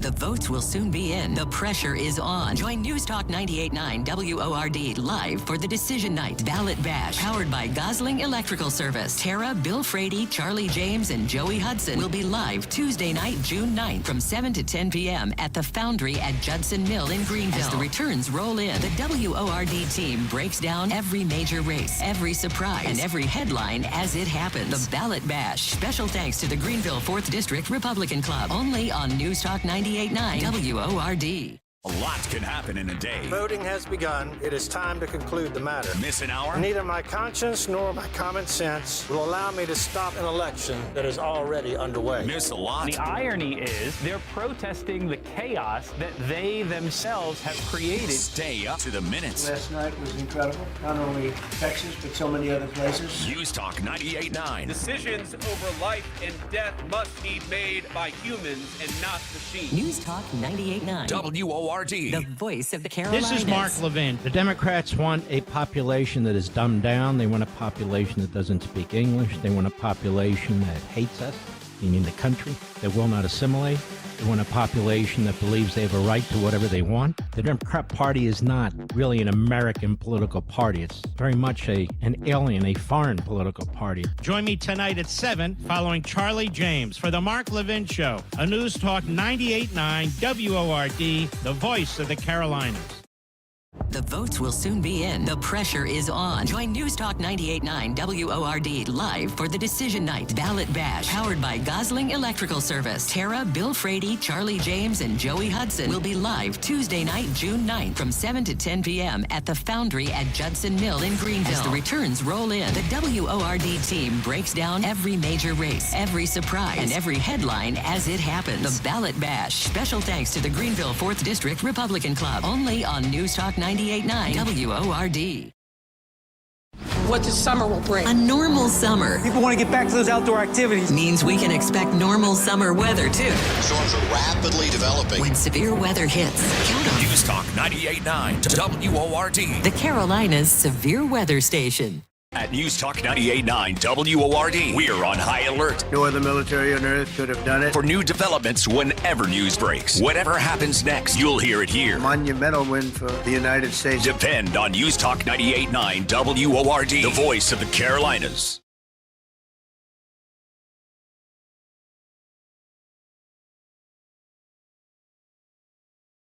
Listen to News Talk 98.9 WORD on the Odyssey app and TuneIn apps. And now, the iHeartRadio app. They cover everything, everywhere. And it's changing fast. News Talk 98.9 WORD, the voice of the Carolinas. Chat with Charlie. 800-905-0989. Save it on your phone. This is the Charlie James Show, only on News Talk 98.9 WORD. The voice of the Carolinas. All right, welcome back to the program as we are experiencing a few technical difficulties here, but we appreciate you hanging in there with us. All right, we were supposed to talk to Adam Morgan coming up during this segment, but because of technical difficulties, I cannot hear Adam. So we're going to have to do that at a later time. I appreciate Adam's patience on this one. All right, WRD Talk. Well, I don't know what I'm telling you to call in for. I'm not going to be able to hear you that way either. So it's been just one of those hectic little days that have been going on here. So maybe we'll get everything fixed up pretty soon. Well, but again, like we was telling you before, with the Democrats, we've got some pretty good choices here about who we can vote for. We've got some good candidates out there. We got some good candidates for governor. We got some good candidates for attorney general. Good candidates for agricultural commissioner. But who did the Democrats have? They have people like. They've got people like Graham Plattner. They've got people like that guy in New Jersey that actually worked with the blind sheik and defended him. And then they got the Wiener guy, literally in San Francisco. And this guy wanted to do things like not make it illegal for you to have commit sodomy on a minor. That's what the Democrats do. That's who they are. That's what's so absolutely unbelievable with what these people, the ideologies of those people. It is the most frustrating thing that I've ever seen in my life. That there are people in this country that actually think the way that they think. Now, doesn't that frustrate you? Because it frustrates the heck out of me. When did we lose our morality in this nation? To where something like that is completely fine. Oh, absolutely. You get out there and you just you want to commit sodomy against a minor? No, that's not illegal. This Weiner guy, who could be a congressman from the 11th Congressional District in California, he wants to come out and say that if you give somebody AIDS intentionally, you knowingly give them AIDS, that's not a criminal offense. So when I hear people talking about, I want to do this with the Democrats and I want to work with the Democrats, no, all that's got to go away. There is no reason whatsoever that we should be working with the Democrat Party who believe in all of this. That's unbelievable. It really is. But there are people out there that are still, you look at Karen Bass. Karen Bass let her city burn down, literally burn to the ground. And people still got out there and voted for her. That to me is absolutely mind-boggling. I don't get it. I don't understand it. And I'm glad that I don't. I really am. Tell you what, John, we're going to take a quick break, and we'll be right back. It's the Charlie James Show. News Talk 98.9 WORD, the voice of the Carolinas. Giving the left heartburn. Afternoons 3 to 7. It's the Charlie James Show on News Talk 98.9 WORD, the voice of the Carolinas. What the summer will bring. A normal summer. People want to get back to those outdoor activities. Means we can expect normal summer weather, too. Storms are rapidly developing. When severe weather hits, count on News Talk 98.9 WORD. the Carolinas Severe Weather Station.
I'm Stuart Varney, and this is the Fox Business Report.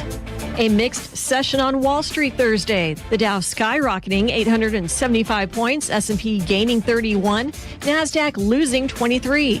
The Dow capturing its 15th record close in 2026. Investors pivoting from tech stocks to banking and healthcare stocks Thursday, the move triggered by chip designer Broadcom's sell-off.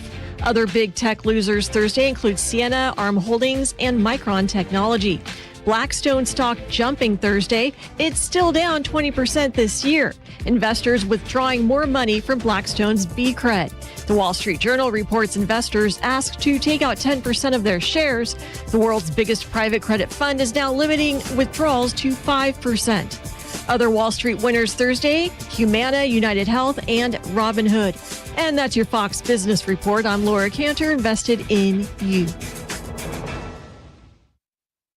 In the U.S., there's a break-in every 26 seconds. But when intruders step near, SimpliSafe Home Security steps up. Using the Outdoor Camera Series 2 and advanced AI alert, SimpliSafe's U.S.-based live agents identify threats on your property, help deter them, and stop crime before it starts. SimpliSafe. No long-term contracts. Plans start at around $1 a day. Right now, get 50% off your custom system at simplisafe.com/Beck. Half off at simplisafe.com/Beck. There is no safe like SimpliSafe. There's a fast-moving conflict in the Middle East. Follow every new development every hour, every day. When you listen to News Talk 98.9 WORD. From world headlines to its impact on the Carolinas. We spoke obliteration. News Talk 98.9 WORD is your trusted source for breaking news, stimulating talk, and reliable real-time information. 98.9 on your FM radio or on the Odyssey app. News Talk 98.9 WORD. The voice of the Carolinas. Depend on us. Well, the radio is my main source of news. News the Carolinas can trust. I think news should be completely honest, like it always should be. In a news station, I look for credibility and succinctness because it's stuff that affects us. The truth. I believe that they're being honest. Investing in thinking about the truth. And we deliver 24/7. Honest and trustworthy and has the people in mind. They know what they're doing. They have the experts. We don't. News Talk 98.9 WORD, the voice of the Carolinas.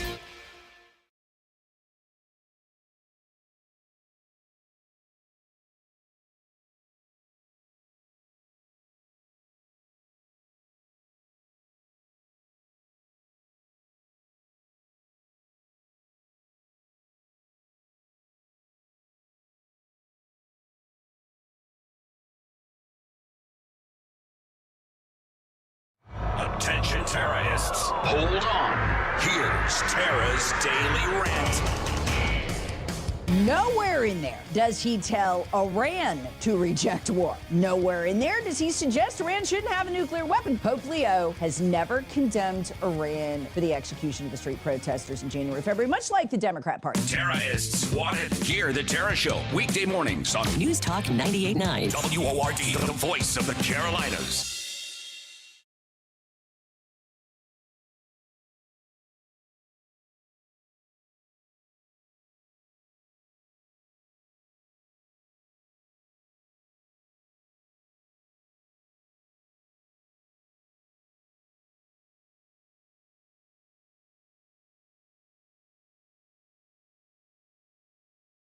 Culture is a multi-billion-dollar industry. From comic books to video games, from superhero movies to collectibles, we've got you covered on the Upstate Pulse. We've been here a decade, and according to science, that makes us experts. And we also like to have fun, which is legal in all 57 states. We check the internet, so it has to be true. Join me in the Nerd Herd every Saturday from 7 to 9 p.m. on 98.9 WORD and live on Facebook, YouTube, Twitch, and Alien Drone Transmissions. The Upstate Pulse, Saturday night, 7 to 9. On News Talk 98.9 WORD. Brought to you by Borderlands Comics and Games.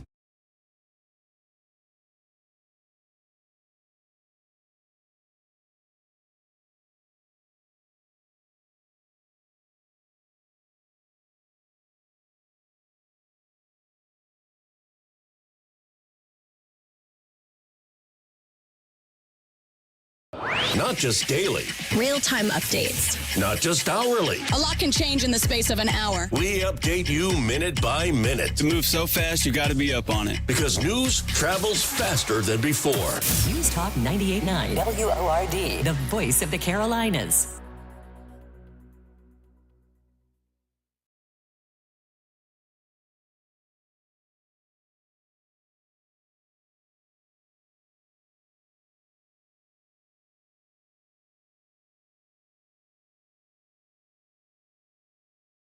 The votes will soon be in. The pressure is on. Join News Talk 98.9 WORD live for the Decision Night Ballot Bash, powered by Gosling Electrical Service. Tara, Bill Frady, Charlie James, and Joey Hudson will be live Tuesday night, June 9th from 7 to 10 p.m. at the Foundry at Judson Mill in Greenville. As the returns roll in, the WORD team breaks down every major race, every surprise, and every headline as it happens. The Ballot Bash. Special thanks to the Greenville 4th District Republican Club. Only on News Talk 98.9 WORD.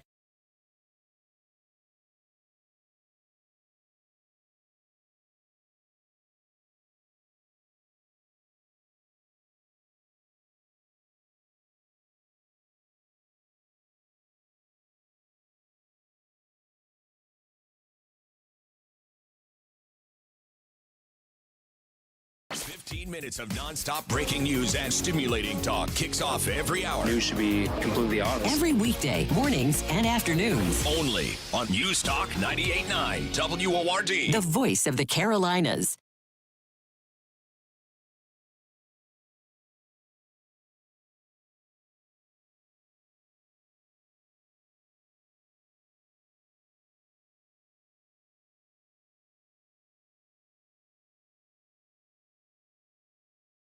The Mike Gallagher Show. He's your happy conservative warrior. Eric Swalwell and his political collapse. His defense is that it's all politically motivated. But gosh, he ticked off the wrong people, and those people decided they were going to do him in. And how does he hold on to his congressional seat? Breaking news and what to make of it. Don't miss the next Mike Gallagher Show. Weekdays at 10, right after Tara, on News Talk 98.9 WORD, the voice of the Carolinas.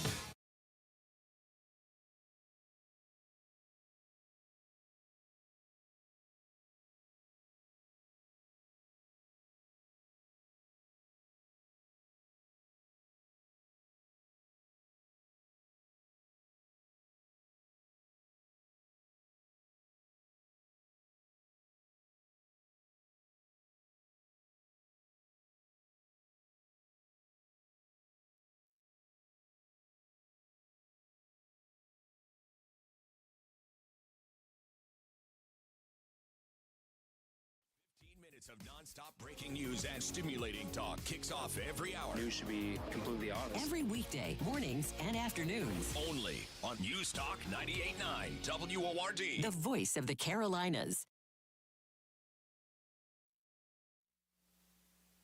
All right, welcome everybody. I'm so glad you are hanging in there with us. I'm telling you what, not sure what the heck is going on with our feed right now, but we're trying to get everything worked out. I promise you. That is going to be going on. So lots going on. Listen, I do want to remind you that we've got early voting that has already started. We need to make sure that you guys get out there and vote. Make sure you get out there and vote for the candidate of your choice, whether you're early voting or you're going to be voting on Tuesday. Just make sure you get out there and vote, because we're not going to make any change in this state unless we can get out and vote. Turning out to vote is vitally important. Early voting ends tomorrow at 5 o'clock. You can go to, maybe you don't know where to early vote, go to SC Votes. That's SC Votes, and they will be able to tell you exactly where you can go vote according to your county. It's not always going to be at your normal voting location. Early voting is at different places. It might be at the where you normally vote, but it could be at another place as well. So make sure you get out there and vote. And if you don't get a chance to early vote, make sure you get out on Tuesday. That is absolutely vital.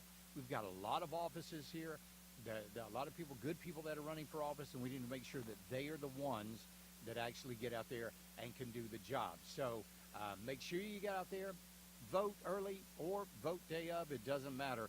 But like I always say, 13.5% voter turnout just does not cut it as far as changes that needs to be made here in South Carolina, and heavens knows we absolutely need it. All right, we're going to try to get all of this straightened out. We'll be right back. It's the Charlie James Show. News Talk 98.9 WORD, the voice of the Carolinas. Why is Rom Reddy surging in the polls? Because South Carolinians know there are two lanes in this race: more career politicians or an outsider CEO. Rom Reddy built businesses, created jobs, solved real problems. And unlike the politicians, Rom doesn't take donations because he can't be bought. That's why voters are turning to an outsider who answers to them, not the donors and special interests. Rom Reddy for governor, because it's time for something different. Paid for by Ready for Government. Joey Hudson here. Isn't it time for that new custom home? Well, it's as easy as going to americashomeplace.com and checking out the custom homes you can build on your own land. And with their preferred lenders, now's the time to build. Don't miss out. Go to America's Home Place at americashomeplace.com. 20-year career politician Ralph Norman fought President Trump's big, beautiful bill. He endorsed Nikki Haley over Trump, even when she called Trump unhinged, old, and disgusting. Ralph Norman, another anti-Trump, Nikki Haley-loving career politician. Paid for by Ready for Government. We've had great market gains, but big gains can mean big taxes in your future if you don't have a good tax plan, and a Common Sense Retirement Roadmap considers that as well as many other things. Go to 235-2790 or csrp.info for an appointment. Common Sense. It's what defines us.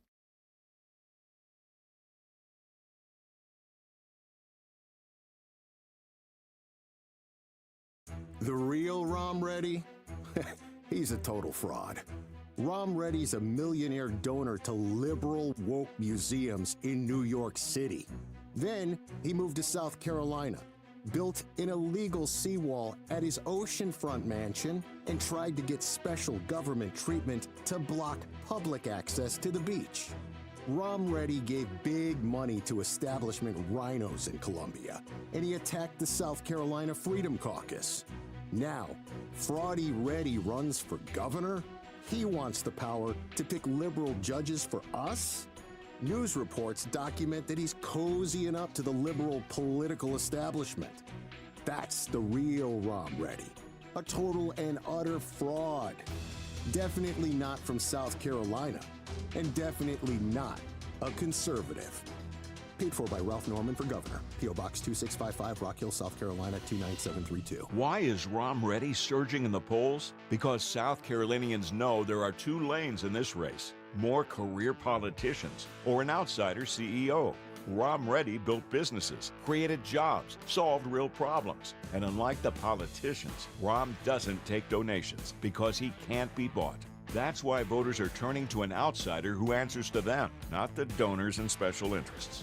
Rom Reddy for governor, because it's time for something different. Paid for by Ready for Governor. Look, President Trump has made it very clear. Do not vote for a rhino, a fraud, a phony in the Attorney General race. South Carolina deserves the real deal. David Stumbo will stand with President Trump and make South Carolina safe and great. Stumbo is the only true Republican prosecutor running for AG. He's a proven crime fighter who will fight fraud and defend freedom. Lifelong conservative David Stumbo, the true Republican for Attorney General. Paid for by David Stumbo for SC Attorney General. At Uline, they know going the extra mile takes hard work.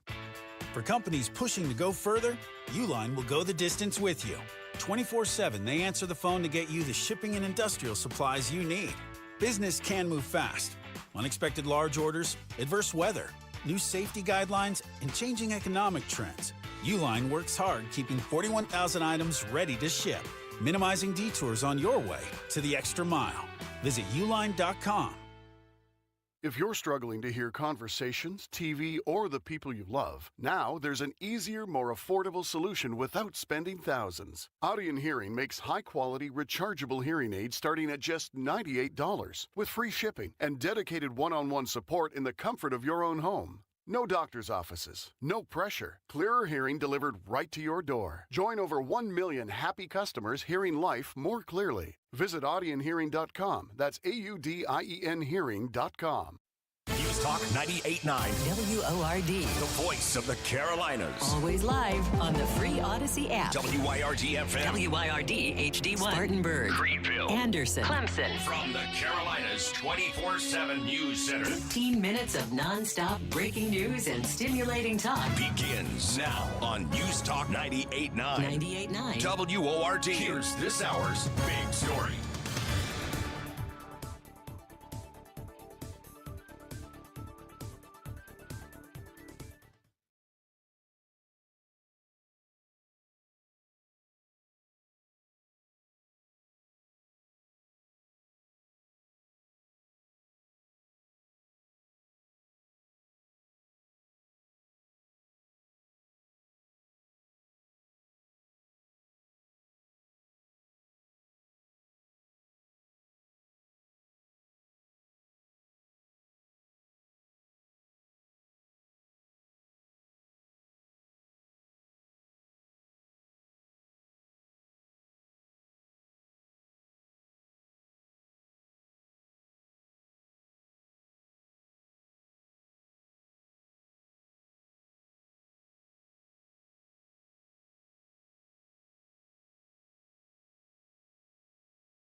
News Talk 98.9. WORD.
Hey, Charlie. Let's talk.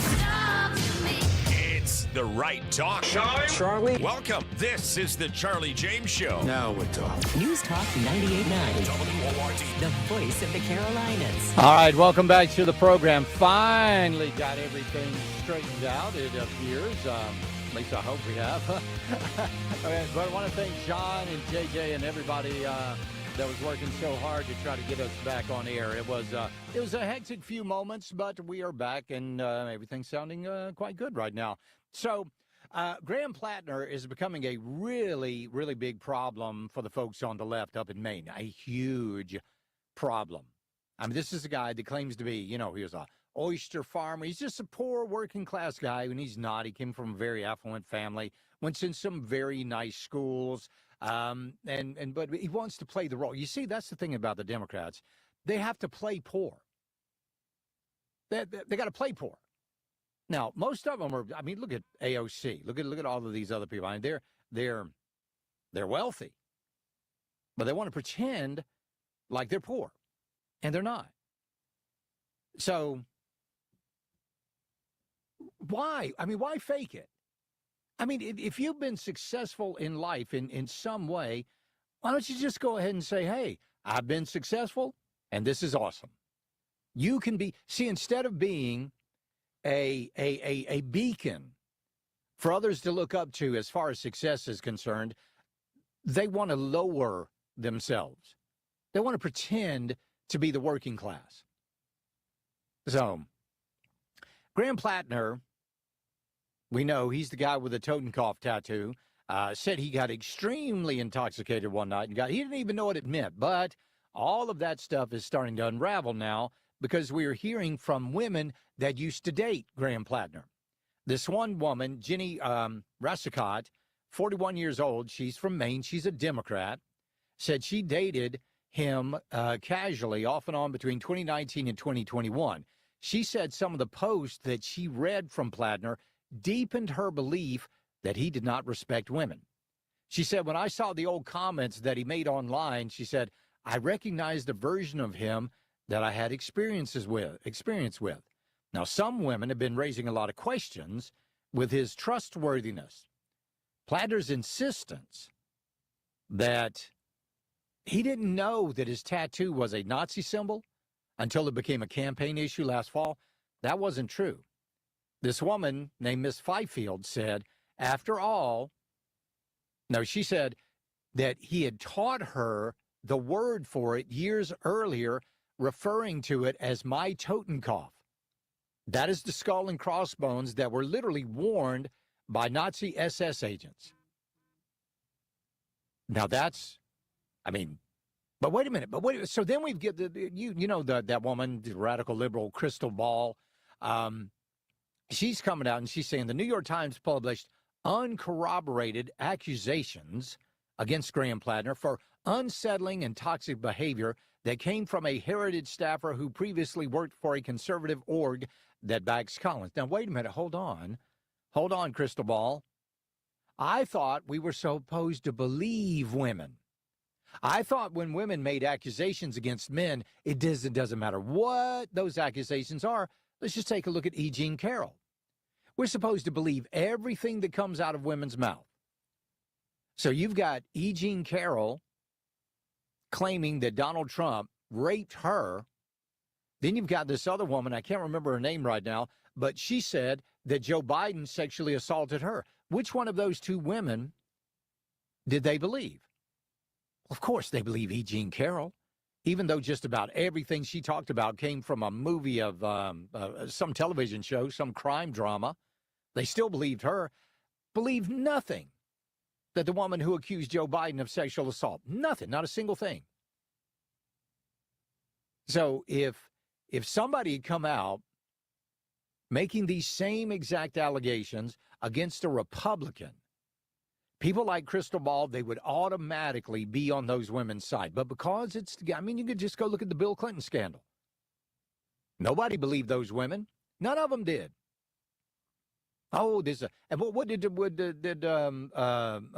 James Carville say? If you drag a dollar bill through a trailer park, you'll see what happens. Or was that Hillary Clinton that said that? Hillary Clinton didn't even stand up for those women, but that's just it. It's not what the accusation is. It's who's making the accusation and what accusation they're making. So now, all of these women that dated Graham Plattner, they are not to be trusted. They are not to be believed. And like I said, a Maine Democrat confirmed earlier reports that Graham Plattner knew all along that he had a Nazi tattoo. Got it in 2007. 2008, he said it wasn't a bad idea for Marines in Iraq to burn the bodies of insurgents as an example to others. 2011, he got a DUI, license suspended for a year. 2013, he said women shouldn't drink too much if they don't want to get raped. Also in 2013, women should wear Kevlar panties if they don't want to get raped. Asked why black people don't tip. Praised Hamas tactics when executing Israeli soldiers. He said, I dig it. March of 2018, he wrote, makes sense. What do we do that too about canoeing and shooting a person in the head. Oh my gosh. He's made anti-LGBT slurs and jokes, sexually explicit comment denigrating gay men, describes himself as a communist, hates police officers. They got a big problem with Graham Plattner. Maybe they can get it solved soon. We'll be right back. It's the Charlie James Show. News Talk 98.9 WORD, the voice of the Carolinas. 15 minutes of breaking news and stimulating talk begins every hour, every afternoon on The Charlie James Show. News Talk 98.9 WORD, the voice of the Carolinas.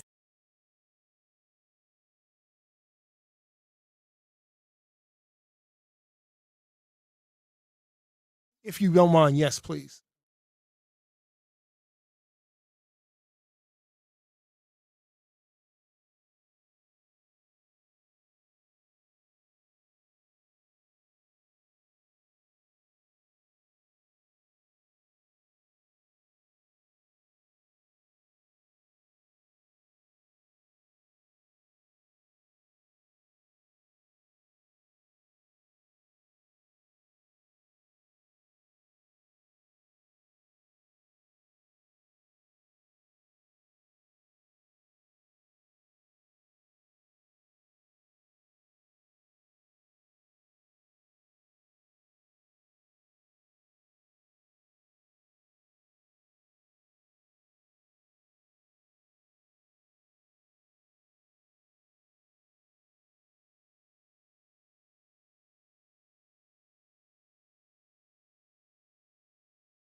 Interact on the Common Sense Retirement Planning text line. 800-905-0989. Text or call. One number does it all. 800-905-0989. This is the Charlie James Show on News Talk 98.9 WORD. The voice of the Carolinas. All right, let's go to the phones. We'll talk to Chuck in Mills River. How you doing, Chuck?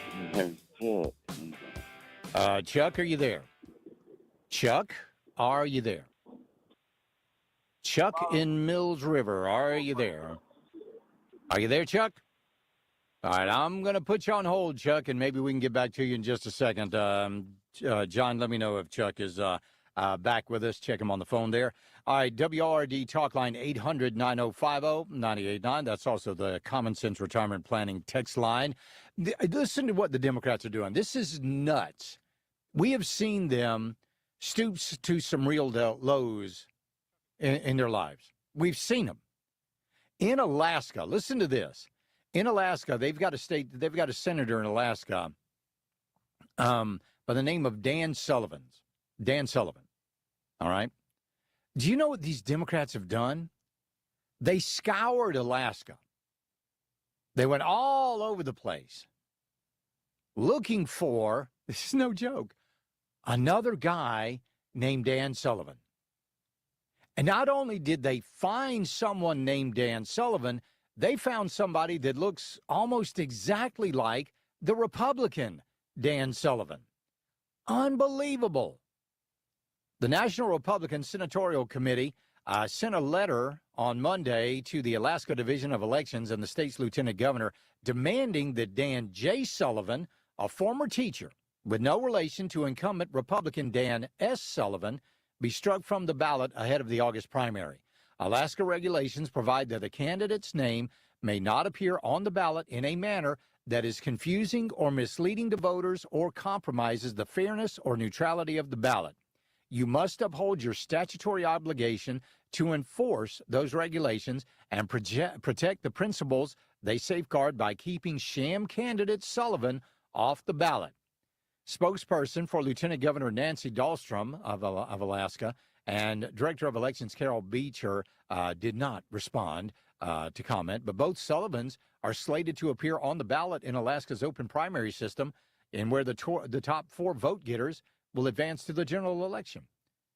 If the lesser-known Sullivan makes it to the top four, he would appear on the November ballot alongside the senator, and yes, that could be very, very confusing for the voters. Well, I tell you what, there's something. Somebody asked me a minute ago, because last night Josh Kimbrell dropped out of the governor's race. And somebody said over on the text line, they were like, well, what happens to my vote if I voted for Josh Kimbrell? Well, nothing happens to your vote. It still goes to Josh Kimbrell. Josh Kimbrell will still be on the ballot. He's still on the ballot right now. He will still be on the ballot on Tuesday. Anybody that voted for Josh Kimbrell will be awarded that vote.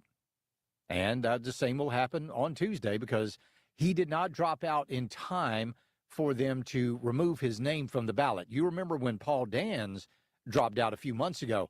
That was the deadline. Anything after that, you're still on the ballot. Let's go back here and we'll talk to Chuck in Mills River. Chuck, welcome. How are you, sir? There's Chuck. Okay. What's going on, Chuck? Okay. All right, there we go. All right, sorry, guys. You got to get it together when you call the show. I appreciate it. All right, again, WRD talk line 800-905-0989. But you got to give it to the Democrats. I mean, here's the thing, though. At least they're trying. Yeah, are they dirty? Are they underhanded? Are they sneaky? Are they manipulative? Absolutely, they are. But they're at least fighting in some way to win. Now, they're kicking and screaming and they're scratching and they're biting and they're kidney punching and all of that. But at least they're fighting, which is a lot more than I can say for a lot of people on the Republican side. These guys are clawing and scratching where the Republicans are just sitting, they're rolling over and playing dead to the Democrats. And that's a darn shame. When these people tell you, I'm going to fight. You send me to Colombia, and I'm going to fight for you. You got to understand, fight is a verb. We want to see it. We want to see the fight. We're tired of all the talk. We're tired of all the rhetoric. We're tired of all the promises. We're tired of all the slogans. Now we want to see you actually fight, and they're not doing it. They're going along. Especially, all you got to do is look at our Senate in Washington. They're not fighting these Democrats. They're not throwing everything they can at them. No. Because why? Because John Thune is a never-Trumper, has always been a never-Trumper, and always will be a never-Trumper. John Cornyn pretended to be on Donald Trump's side. Well, except for when it really counted. So now he got the boot, and John Thune will not even do away with the filibuster to make sure that we get the Save America Act passed and our Border Patrol and our ICE agents funded. So they don't fight. I am so tired of that. It's like they'll get right up to the we're literally in the red zone right now. We are in the red zone. We have the opportunity. Somebody said, like Tim Scott, amen, brother. Amen. There's not a lick of fight in Tim Scott. We know there's no fight in Lindsey Graham, unless he wants to hit you with his Little Mermaid bubble wand. Take that, you heathen. Take that, you bigot. Take it. There's no fight in those people. We could be so, like I said, we are in the red zone. Democrats completely underwater as far as their popularity is concerned. Even their own voters don't like them. What, I think it was last year, they were plus 22. Now they're minus 9 in the generic polls. Republicans doing nothing about it. You got them down. They're just about ready to tap out, and you let up. And that's what they're doing. They're just letting up. They're not going to fight. Lindsey Graham was that whole thing about putting parts of the Save America Act into the reconciliation bill. You remember that? Do you know whose idea that was? It was Lindsey Graham. Lindsey Graham knew that wasn't going to work. He knew that wasn't going to work. Knew that the Senate parliamentarian would never allow that to happen. Senate parliamentarian, by the way, that was put in there how many years ago? Under I think it was under Obama. Might have been Joe Biden. Might have been. They could remove her, but they don't. That's the thing about them. There's just no fight in them. We'll be right back. It's the Charlie James Show. News Talk 98.9 WORD, the voice of the Carolinas. 15 minutes of breaking news and stimulating talk begins every hour, every afternoon on The Charlie James Show. News Talk 98.9 WORD. The voice of the Carolinas.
proudly speaks. You listen on your time. Get the show on demand. Text podcast to 800-905-0989. The Charlie James Show on News Talk 98.9 WORD. The voice of the Carolinas. All right, let's go to the phones. We'll talk to Robert in Mills River. How you doing, Robert?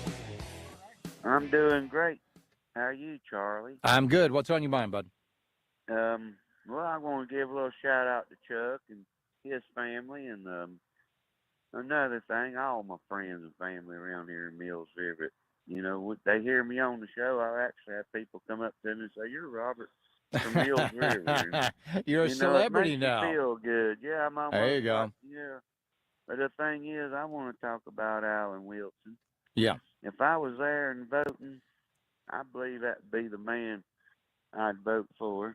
Just to be straight up with you, we got Josh Stein here, and he ain't done we never get nothing here in North Carolina. These people in North Carolina need to wake up and see and smell the coffee and the roses during the day and the coffee in the morning. You know, I mean, it's just terrible how people are. They get up and don't do nothing. Have you guys go vote so idiotically on stuff because they don't like Donald Trump? Have you guys in Mills River ever had somebody run for governor or Senate or Congress? No, I wish you would here. I would move up here, Charlie. You want to move up to Mills run River? for governor, I'll vote for you, and I'll back you know what? on everything. I would think about that, but man, I got a mortgage interest rates that I am not going to do away with. I guarantee you. So let's go to his brother Chuck in Mills River. What's going on, man? Man, I heard Chuck in Mills River. Are you there? Are you there? Yeah. Like, well, yeah, I am. but hey, no, man, you weren't. Actually, but no, yeah, it wasn't me. It wasn't me. We were Julian and I were down. Actually, we were Chuck and Julian in Mills River or in Travelers Rest today. Came down to visit some family. Got some work done on Julian's car. Thought we'd see how it goes. Yeah. Got him a nice Buick. It's nice and all, but I did want to. I wanted to mention. You know, I talked about the FEMA crew showing up at my house the other day. What were they doing there? I mean, what were they doing there at this late date? I believe the term I would use is hell if I know. Yeah. It was so Jenny was like, she called me up. I was at work, and she said, "You'll never believe who was just here. FEMA was just here." And I was like, "You're kidding me?" And she said, "Yeah, they were here to close out the property." And I was like, "What?" They told us that they weren't coming back to. No, they told us the county was done. They weren't coming back ever to the county. Everything was done. They couldn't come back once one property was finished, which you and I, if anybody who's been paying attention, as long as I've been talking about it, they came back for a second time and destroyed my property. Yeah. So they show up, and they're looking for they've shown up at the wrong property, not once, but twice. And they were like, "Where is this property?" And my wife was like, "You go find it yourself." Jenny was just unpleasant as she could be. Thank God for that. And I know I've seen her unpleasant a time or two, but I really wouldn't have wanted to be that fella. But if he'd had his druthers, it would have been her instead of me, because they said they were done with the county. They said that, no, we're not doing any more in Hendersonville. We're done. They come back and do my neighbor's property. And then they come back and tell us that, oh, well, we didn't close out a property. It must have been yours because we've been here twice because we weren't supposed to be. And, oh, my gosh. Well, I tell you what, if you want something messed up, get the federal government involved.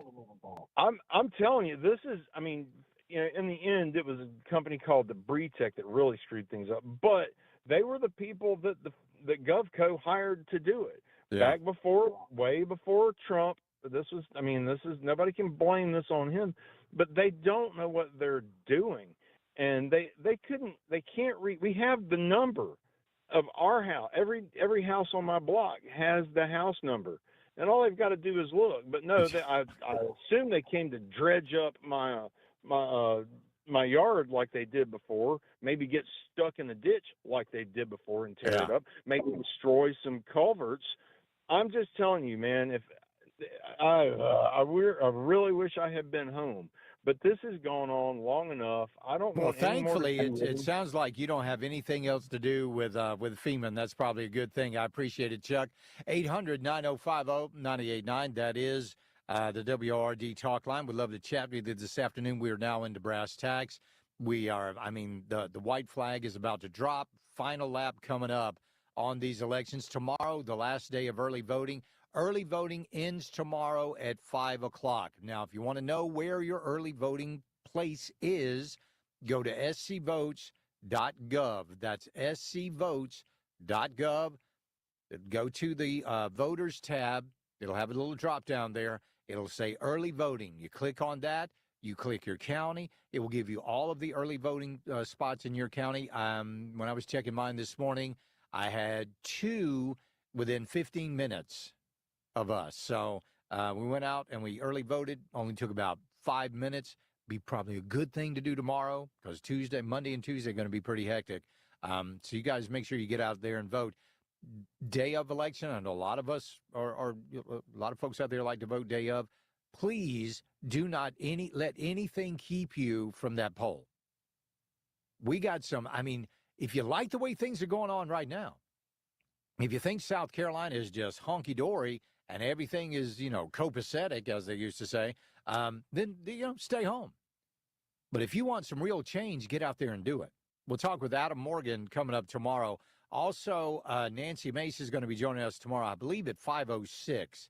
We'll talk with Nancy Mace. And if I'm not mistaken, she at 5:06 will be the last candidate that we have on the program. So we'll see. That may change. I don't know, but that's the last candidate that I have. And I got to keep a record of everybody we have on. She is scheduled to be the last candidate that we have on. So it's going to be an interesting conversation.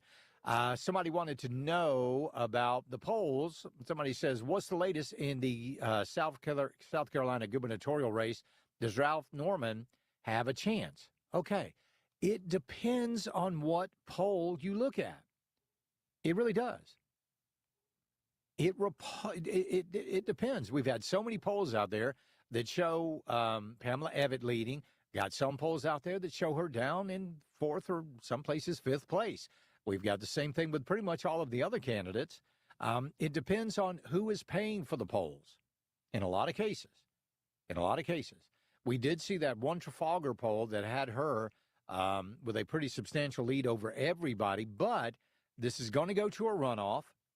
We will not know on Tuesday night who the nominee is going to be to run for governor of South Carolina. It's going to go to a runoff. So far, everybody has agreed to a runoff debate except for Pamela Evitt. She's the only one that hasn't done that. Why? I don't know. I just don't know. I don't think she wants to be asked about Henry McMaster Jr. I mean, if I were a betting man, that's what I would put my money on. She doesn't want anybody to bring it up because that was a real sore spot. But here's what I think needs to happen. Because the first person to announce their running mate for lieutenant governor was Alan Wilson when he announced Mike Rickenbaugh was going to be his running mate. The second person was Ralph Norman, who tapped Adam Morgan to be his running mate. We don't know about anybody else. Now, understand, the lieutenant governor, if something happens to the governor, the lieutenant governor steps up into that role. Same as the vice president of the United States. I think you should have to announce who your running mate is before early voting starts. That should be mandatory. Mandatory. Somebody said, Charlie, candidates who avoid debates do not deserve your vote. No excuses. There you go. We'll be right back. It's the Charlie James Show. News Talk 98.9 WORD, the voice of the Carolinas. You're locked into the Charlie James Show on News Talk 98.9 WORD, the voice of the Carolinas.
Let your fingers do the talking. Text the Common Sense Retirement Planning text line at 800-905-0989. This is the Charlie James Show on News Talk 98.9 WORD. The voice of the Carolinas. All right, I want to thank everybody out there that is tuning in on the stream. Guys, we appreciate it. We're on Facebook, we're on YouTube, we're on X, we're on, I believe, Rumble as well. So thank you so much for tuning in over on the stream as well. So here at WORD, we did a little unscientific poll about who you want as your next governor here in South Carolina. And these results, I want to say they're a little surprising, but I'm going to say not shocking. Coming in first place is Ralph Norman with 35% of the vote. Alan Wilson comes in second place with 24% of the vote. Rom Reddy is at 23%. Nancy Mace is at 13%. And Pamela Evette is at 5%. So that's among WORD listeners. And tell you what, that's a pretty big lead. About 11 points, Ralph Norman over Alan Wilson. Ralph Norman is 12 points over Rom Reddy. Again, Nancy Mace coming in at 13, Pamela Evette coming in at 5%. That is the WORD poll, and again, that's not unscientific. We have no control over that poll, but we'll see how that goes coming up on Tuesday, right? So, what are they doing in California? We know that the Democrats want to cheat. They want to make sure that a Democrat is the governor of California. They want to make sure that that Karen Bass is the mayor of Los Angeles. So what did they do?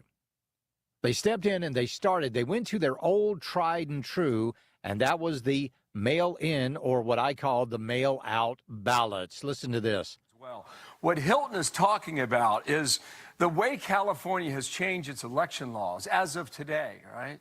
You got 58 counties. You got 1,700 drop boxes. You got 23 million registered voters, and everyone gets a mail ballot as of 2021. And that's the way they've been doing it in California. Now you got to match the signatures, and all this takes an extraordinary amount of time. Nonetheless, 56% of the vote is still out. That dropped a little bit from yesterday. We'll explain that in a moment here. Hilton in the lead, Becerra second, and Tom Steyer third. It's my sense that all three of them moved up slightly overnight, maybe about two tenths of a point for all three of them. Meanwhile, in the mayor's race, here's where we stand. Karen Bass has advanced. You've got almost 40% of the outstanding votes still out there. And Pratt is in second place, holding his own. Nithya Rama now is in third place. Some of our analysis from overnight, or the late vote that's coming in, tends toward the Democrat. So that would favor Raman and would hurt Pratt if that trend were to continue. But where does it go? Carl Rove. Well, that's what they want to do. That's the way the whole system was designed, to make sure that only Democrats win in California. Right now, Steve Hilton still in first place for the governor's race, 27.4%. Becerra is at 25.7%. Tom Steyer, the billionaire, Tom Steyer spent about $200 per vote. $200 per vote. Steve Hilton spent about $2.75. I'm not even making that up. But maybe the most, satisfying part of that whole thing is where Katie Porter has fallen in. She's down to 4.6%. Katie Porter is just one of those horrible, awful people that you wonder how you know exactly how she got to wherever she is in life. She was a bully. She just bullied people around. And since nobody wanted to deal with Katie Porter kept rising up through the ranks. She's the one that yelled at her staffer to get out of my effing shot when she was doing a live stream. Get out of my effing shot. She's a real nice person. This is the same woman that threw boiling potatoes on her husband. And she should have gone to jail for domestic abuse is what should have happened. But I'm very happy to see somebody that is just so genuinely vile, like Katie Porter, only get 4 points. But then again, she got 4.6%. She got 244,334 votes. So almost 250,000 people, they're okay with what she did. But we're going to keep an eye on this. It's still too early to call in that race. What are we seeing now? And there were a lot of people in that race, by the way. I believe we're still very low in the voter return. So, but they're waiting. They're waiting. All right, folks. We're going to get out of here tomorrow. Will be Friday. We'll be talking with Nancy Mace and Adam Morgan tomorrow. Y'all have a lovely evening. God bless. Buckle up. Bye, y'all.